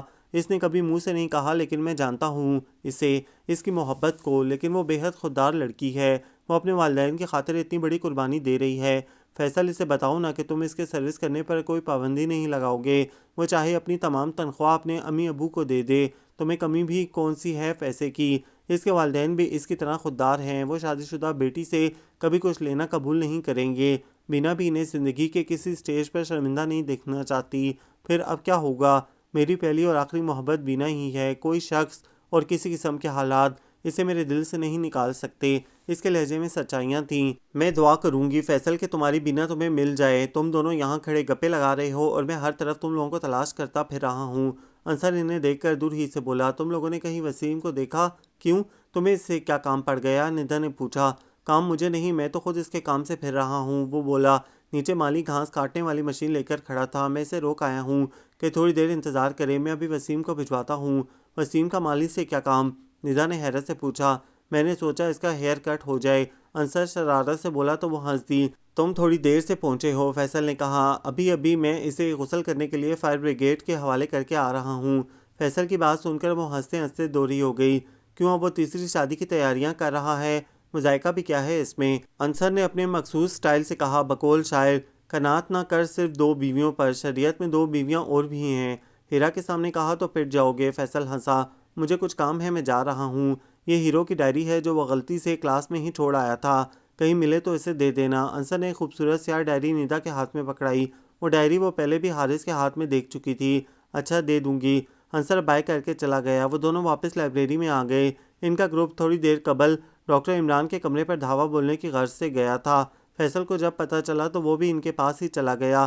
ندا نے معذرت کر لی، اسے کچھ نوٹس بنانے تھے۔ لوز شیٹس حارث کی ڈائری پر رکھے وہ کافی دیر تک نوٹس بناتی رہی۔ کبھی کبھار اس کی سیاہ ڈائری سفید صفحات کے نیچے سے جھانکتی تو یک دم ندا پر تجسس غالب آ جاتا۔ پرسنل ڈائری پڑھنا ایک معیوب بات ہے، یہ وہ اچھی طرح جانتی تھی، لیکن ایسے سمے انسانی شعور دماغ کے بجائے دل کے تابع ہو جاتا ہے۔ اس نے ڈائری کی طرف ہاتھ بڑھایا۔ بہت بری بات ہے کسی کے ذاتی احساسات کو یوں چوری چھپے پڑھ لینا، اس کے دماغ نے کہا، لیکن تم دونوں کے درمیان جو رشتہ قائم ہو چکا ہے اس کے حوالے سے تمہارا یہ حق ہے کہ اس کے احساسات سے باخبر رہو۔ دل نے فوراً تعویل پیش کی اور ندا نے اس کی سیاہ ڈائری کھول لی۔ اس میں جگہ جگہ ندا کا حوالہ تھا، اپنی بیقراریوں کا ذکر تھا، یوں جیسے ندا ایک نقطہ ہے اور حارث کی زندگی اسی نقطے کے گرد چکر لگانا ہے۔ ندا نے دائیں بائیں دیکھا، ہر ایک اپنے کام میں مصروف تھا۔ اسے یوں محسوس ہو رہا تھا جیسے وہ چپکے چوری کر رہی ہو۔ وہ ڈائری بند کرنا چاہتی تھی لیکن ہر صفحہ اسے اگلا صفحہ پڑھنے پر مجبور کرتا تھا۔ ڈائری بند کرتے کرتے اس کی نگاہ چند اشعار پر پڑی۔ 1 ستمبر کی تاریخ کے نیچے کشور ناہیر کی لکھی نظم میں اس نے حرف بھر ترمیم کی ہوئی تھی۔ آج میری ملاقات ایک بہت بااعتماد خاتون سے ہوئی۔ وہ ہوا کو مٹھی میں بند کر لیتی تھی، نگاہوں سے سمندر ساکت کر دیتی تھی اور بات کا لمس گلاس پر چھوڑ دیتی تھی۔ وہ چلتی بھی الگ طریقے سے تھی اور رہتی بھی الگ طریقے سے تھی۔ اس کی آنکھوں کے سامنے ٹھہرنے کو جی کرتا تھا۔ ندا نے ڈائری بند کر دی۔ 1 ستمبر کو ہی اس کی اور حارث کی ملاقات ہیرا سے ہوئی تھی۔ وہ بھی وہیں چپ چاپ بیٹھی ہوئی تھی کہ حارث اور ہیرا اس کے پاس چلے آئے۔ تھینک گاڈ میری ڈائری یہاں ہے، میں کہاں اسے تلاش کر چکا ہوں۔ اس نے اس مرتبہ بھی ندا کو نظر انداز کر دیا تھا۔ تم اکیلی یہاں بیٹھی کیا کر رہی تھیں؟ ہم اتنے مزے کی ڈسکشن کر کے آ رہے ہیں ڈاکٹر عمران سے۔ ہیرا میز پر ہی بیٹھ گئی۔ مجھے مباحثوں کا شوق نہیں ہے، ندا نے خشک لہجے میں کہا۔ اسے کسی عقل والی بات کا شوق نہیں ہے۔ حارث بھی ان کے قریب ہی بیٹھ گیا۔ اس کے شوق خالصتاً زنانہ نوعیت کے ہیں، شرمانے لجانے اور دوپٹے کا کونا مروڑنے والے۔ حارث پلیز، اس نے اپنے ہونٹ کاٹے۔ اینی پرابلم ندا؟ پریشان لگ رہی ہو؟ ہیرا نے تشویش سے پوچھا۔ کچھ نہیں، وہ وہاں سے اٹھ کھڑی ہوئی۔ وہ بہت الجھی ہوئی تھی۔ دوستوں کے بار بار پوچھنے پر بھی اس نے کسی کو کچھ نہیں بتایا، بس یوں ہی سر میں درد ہے۔ اس نے ہر ایک سے یہی بہانہ کیا لیکن کسی کو بھی اس کی بات پر یقین نہ تھا۔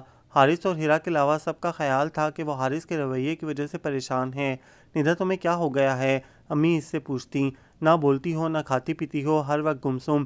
امی کچھ بھی نہیں ہوا مجھے، بس آج کل پڑھائی زیادہ ہو گئی ہے، وہ جواب دیتی۔ میں تو دیکھ رہی ہوں کہ پڑھتے ہوئے بھی تمہاری نگاہیں کتاب کے بجائے کہیں اور ہوتی ہیں۔ پلیز امی، وہ الجھ کر کہتی۔ مجھے کچھ نہیں ہوا، بس یوں ہی آپ کو غلط فہمی ہوئی ہے۔ حارث کے والدین کب آ رہے ہیں؟ امی میں کیا بتا سکتی ہوں، جب بھی آئے آپ سے ملاقات ہو جائے گی۔ اب اور کتنی دیر کریں گے شادی میں؟ امی، شادی ہم مڈل کلاس لوگوں کے نزدیک بھاری ذمہ داری ہوتی ہے، ان کے طبقے کے لیے یہ محض زندگی کا حصہ ہے، زندگی نہیں۔ وہ تیزی سے بولی اور پھر رک گئی۔ قدرے توقف سے اس نے کہا، ہو جائے گی شادی بھی، ابھی تو میرے فائنل امتحان قریب ہیں، میں امتحان چھوڑ کے شادی تو نہیں کر سکتی نا۔ اور امتحانوں کی تیاری کی غرض سے جب وہ کتاب لیے کوئی پرسکون گوشہ تلاش کر رہی تھی تو کلاس کے سامنے سے گزرتے ہوئے رک گئی۔ تم نے اپنی ممی اور ڈیڈی سے ندا کی ملاقات کیوں نہیں کروائی؟ انصر کی آواز تھی۔ بے فائدہ تھا ان کی ملاقات کروانا، حارث کہہ رہا تھا۔ بے فائدہ کیوں تھا؟ فیصل کی آواز میں ترسی تھی۔ مجھے کون سا اس سے شادی کرنی ہے، وہ میرے والدین کو کبھی پسند نہیں آئے گی، یہ بات تم پہلے بھی جانتے تھے۔ انصر کی آواز سے لگتا تھا کہ وہ بمشکل اپنے غصے پر قابو پائے ہوئے ہے۔ وہ ایک غلط فیصلہ تھا اور میں ساری زندگی ایک غلط فیصلے کی نظر کیسے کر سکتا ہوں؟ اس نے بے حد سہولت سے کہا۔ جو ہی مجھے غلطی کا احساس ہوا میں نے اپنے فیصلے پر نظر ثانی کی اور اب میں اس نتیجے پر پہنچا ہوں کہ میں اور ندا اکٹھے نہیں رہ سکتے، ہم میں انڈرسٹینڈنگ نہیں ہے، اور وہ سب بے قراریاں جن کی داستان تم ہمیں سناتے تھے۔ فیصل کے لہجے میں بے یقینی تھی۔ وہ سب بھی تھا، اس وقت میری یہی کیفیت تھی، لیکن اب نہیں ہے۔ اور تم نے ہیرا کو اپنی ممی اور ڈیڈی سے ملوایا ہے؟ ہاں، وہ انہیں بہت پسند آئی ہے، انہوں نے مجھے اس سے شادی کی اجازت دے دی ہے۔ قدرے توقف کے بعد اس نے کہا، دراصل ہیرا ہی ہے جس کی تلاش میں اتنے عرصے سے میں بھٹک رہا تھا۔ اس حقیقت کا احساس مجھے کچھ دیر سے ضرور ہوا، لیکن بہرحال ابھی اتنی دیر نہیں ہوئی۔ تم نے ندا کے لیے بھی یہی الفاظ بولے تھے، اس کے لیے بھی تمہارا یہی خیال تھا کہ تمہیں اسی کی تلاش ہے؟ وسیم کے لہجے میں نفرت کا تاثر تھا۔ تم نے اب تک اسے اندھیرے میں رکھا، تم جانتے ہو وہ تم سے کتنی محبت کرتی ہے۔ فیصل بولا، یار یہ سب خرافات ہیں، کل اس کی کسی اور سے شادی ہو گئی تو وہ اس سے محبت شروع کر دے گی۔ ہمارے ہاں محبت صرف محبت ہوتی ہے، عشق نہیں، اس نے اطمینان سے کہا۔ اور مڈل کلاس عورت عشق نہیں کرتی، شوہر تلاش کرتی ہے۔ مجھے رٹے رٹائے فقرے مت سناؤ، اس نے حارث کے آخری فقرے کے متعلق کہا جو اس نے راجہ گیر سے مستعار لیا تھا۔ حارث، تم ایک انتہائی گھٹیا اور ذلیل شخص ہو، انصر نے نفرت سے کہا، قابل نفرت شخص، تم نے میری بہن کو دکھ دیا ہے، خدا تمہیں بھی کبھی سکھی نہیں رکھے گا۔ ندا چکراتے سر کے ساتھ وہاں سے چلی آئی۔ نہ جانے اس میں اتنا حوصلہ کہاں سے آ گیا تھا۔ بات بات پر رو دینے والی لڑکی کی آنکھوں میں ایک بھی آنسو نہیں تھا، بس دماغ میں جکڑ چل رہے تھے اور سوچنے سمجھنے کی تمام صلاحیتیں مفلوج ہو چکی تھیں۔ اس وقت وہ لان میں بیٹھی اپنے ڈولتے دل کو قابو میں کر رہی تھی جب اسے اپنے نزدیک مانوس قدموں کی چاپ سنائی دی۔ قدموں کی اس چاپ کو تو وہ لاکھوں میں پہچان سکتی تھی۔ ندا، مجھے تم سے کچھ بات کرنی ہے، جذبات سے یکسر آری لہجے میں حارث نے اس سے مخاطب کیا۔ ندا کی جانب سے جواب نہ پا کر وہ خود ہی اس کے نزدیک گھاس پر بیٹھ گیا۔ آج کل تم کہیں اور گم رہنے لگی ہو۔ اس پر بھی وہ کچھ نہیں بولی، صرف خالی نگاہوں سے اسے تکتی رہی۔ شاید تمہارے دل میں اب تک فوز کی محبت جاگ رہی ہے۔ حارث پلیز، اس کی نگاہوں میں تعجب تھا، دکھ تھا۔ تو تم اسے بھول چکی ہو؟ تمہاری خاطر تو میں نے خود کو بھلا دیا ہے۔ حارث اپنے بچپن کے منگیتر کو بھولتے ہوئے، دقت نہیں ہوئی کیا؟ کیسی باتیں کر رہے ہو تم؟ میں نے تمہاری خاطر سب کو بھلا دیا ہے، اپنے جذبات، اپنا وجود، اپنا احساس تک بھلا دیا ہے میں نے۔ تم اگر اپنے بچپن کے منگیتر کو بھلا سکتی ہو جس سے تمہیں اتنی زیادہ محبت تھی، تو تم مجھے بھی کبھی بھی بھول سکتی ہو، کسی اور شخص کے لیے۔ جب تم نے ایسے شخص کو بھلا دیا جس سے تمہارا ساتھ اتنا پرانا تھا، تو مجھے کیا گارنٹی دے سکتی ہو؟ ہماری محبت تو ابھی صرف ابتدائی سٹیج میں ہے۔ اس ظالم اور کٹھور شخص نے سب الزام اسی پر دھر دیے، اسی وجہ سے میرے لیے تمہارا ساتھ دینا بہت مشکل ہے۔ حارث رک جاؤ پلیز، تمہیں میری قسم۔ لیکن وہ رکا نہیں، اس نے مڑ کر بھی نہیں دیکھا اور پھر وہ اس کے پاس لوٹا بھی نہیں۔ کیا کہا تھا اس نے؟ ثالیہ نے پوچھا۔ جواز ڈھونڈ رہا تھا نئی محبت کا، وہ کہہ رہا تھا میں اس کو بھول جاؤں گی، اور پھر پورا گروپ ٹوٹ گیا۔ سب فائنل کے امتحان کی تیاری کی غرض سے گوشہ نشین ہو گئے۔ جو وقت کبھی پر لگا کر اٹھتا تھا، اب اس کا ایک ایک پل صدی بن چکا تھا۔ سب پر وقت کا بوجھ تھا، سب کی گردنیں اس کے بوجھ تلے دبی ہوئی تھیں اور زبانیں کنگ تھیں۔ اگر کوئی ایک دوسرے سے ملتا تو یوں لگتا جیسے دو چور آپس میں مل رہے ہوں، پکڑے جانے کے خوف سے محتاط گفتگو کرنے والے دو چور۔ اور پھر اس بساط کی سب بازیاں غلط ہو گئیں، جیتنے والوں کے سب مہرے پٹ گئے، یوں لگا کہ پوری بساط ہی الٹ گئی۔ ہیرا، میں بہت دنوں سے تمہیں ڈھونڈ رہا تھا۔ امتحان کے بعد حارث کی ملاقات ہیرا سے ڈپارٹمنٹ کی سیڑھیوں پر ہوئی۔ کتنی دفعہ تمہیں تمہارے گھر بھی فون کیا لیکن بات نہیں ہو سکی۔ ہاں، میں قائد اعظم لائبریری میں جا کر تیاری کر رہی تھی۔ سناؤ کیسے پیپرز ہوئے تمہارے؟ اچھے ہو گئے ہیں، تمہارے کیسے ہوئے؟ تم سے زیادہ نمبر نہیں لے سکوں گی، امتحانی نقطہ نگاہ سے تم زیادہ بہتر طالب علم ہو۔ اس وقت ان باتوں کو چھوڑو، مجھے تم سے ضروری بات کرنی ہے۔ ادھر سیڑھیوں پر ہی کرو گے کیا؟ وہ بولی۔ آؤ ڈاکٹر عمران کے کمرے میں چلتے ہیں۔ وہ دونوں ڈاکٹر عمران کے کمرے میں چلے آئے، جو غالباً پریویس کی کلاس لے رہے تھے۔ ہاں بتاؤ، کیا کہنا ہے تمہیں؟ ہیرا نے پوچھا۔ تمہیں میرے ممی ڈیڈی کیسے لگے؟ بہت اچھے اور سویٹ، وہ بولی۔ انہیں بھی تم بہت اچھی لگی ہو، اس نے کہا۔ انہوں نے مجھے تم سے شادی کی اجازت دے دی ہے۔ ہیرا، میں اپنے خیالات کے اظہار کے لیے مختلف کتابوں کا سہارا لیا کرتا تھا، لیکن آج تم سے اظہار محبت کرتے وقت مجھے کسی کتاب کا کوئی پیراگراف یاد نہیں آ رہا کہ کیٹس اپنی فینی کو کیا کہا کرتا تھا۔ بس مجھے اتنا پتا ہے کہ مجھے تم سے محبت ہے، شدید محبت۔ میں تم سے شادی کرنا چاہتا ہوں۔ اس نے ہیرا کی طرف دیکھا جو دلچسپ نظروں سے اسے دیکھ رہی تھی۔ گڈ، اس نے بہت اطمینان سے کہا۔ آج میرے دل پر پڑا بوجھ ہلکا ہو گیا ہے۔ یہ بوجھ اس دن میرے دل پر پڑا تھا جس دن تم نے ندا کو ریجیکٹ کیا تھا، میری خاطر نہیں، اپنی خاطر۔ لیکن تمہاری اس حرکت کے بعد میں اپنی ہی نظروں میں گر گئی۔ تم نے مجھے بطور چارہ استعمال کیا تھا۔ میں اس دن سے اس انتظار میں تھی کہ تم کب مجھ سے اظہار محبت کرو گے۔ تم کہنا کیا چاہتی ہو؟ حارث نے تعجب سے پوچھا۔ میری بات غور سے سنو، بغیر کسی مداخلت کے، وہ قدرے سختی سے بولی۔ میں تمہیں آج تمہارے متعلق وہ سب باتیں بتانا چاہتی ہوں جو شاید تم بھی نہیں جانتے، یا پھر جانتے بوجھتے انہیں نظر انداز کرتے چلے آئے ہو۔ میں تمہیں بتانا چاہتی ہوں کہ تم اصل میں کیا ہو حارث۔ دراصل تمہاری ذات میں کچھ بھی تمہارا نہیں ہے۔ تم آئینے کی مانند ہو، شفاف، جس کے اپنے اندر کچھ بھی نہیں ہوتا۔ اس میں صرف عکس ہوتے ہیں دوسروں کے، ان لوگوں کے جو اس کے سامنے کھڑے ہوتے ہیں یا محض چل کر گزر جاتے ہیں۔ تمہارے اسی آئینے کے سامنے کبھی کوئی ادیب کھڑا ہوتا ہے، اور کبھی کوئی فلسفی یا مصلح، اور کبھی کوئی عام سی شخصیت اس میں اپنا عکس ڈال دیتی ہے۔ پہلے تم میں ندا کا عکس تھا، پھر میرا عکس پڑنے لگا، اور شاید میرے بعد کسی اور شخص کا عکس اس میں دکھائی دینے لگے۔ تم خود کچھ بھی نہیں ہو حارث، تمہاری اپنی ذات آج تک ڈیولپ ہی نہیں ہو سکی۔ وہ کتابوں اور شخصیتوں کی پرتوں کے نیچے شاید کہیں بہت دور دفن ہے۔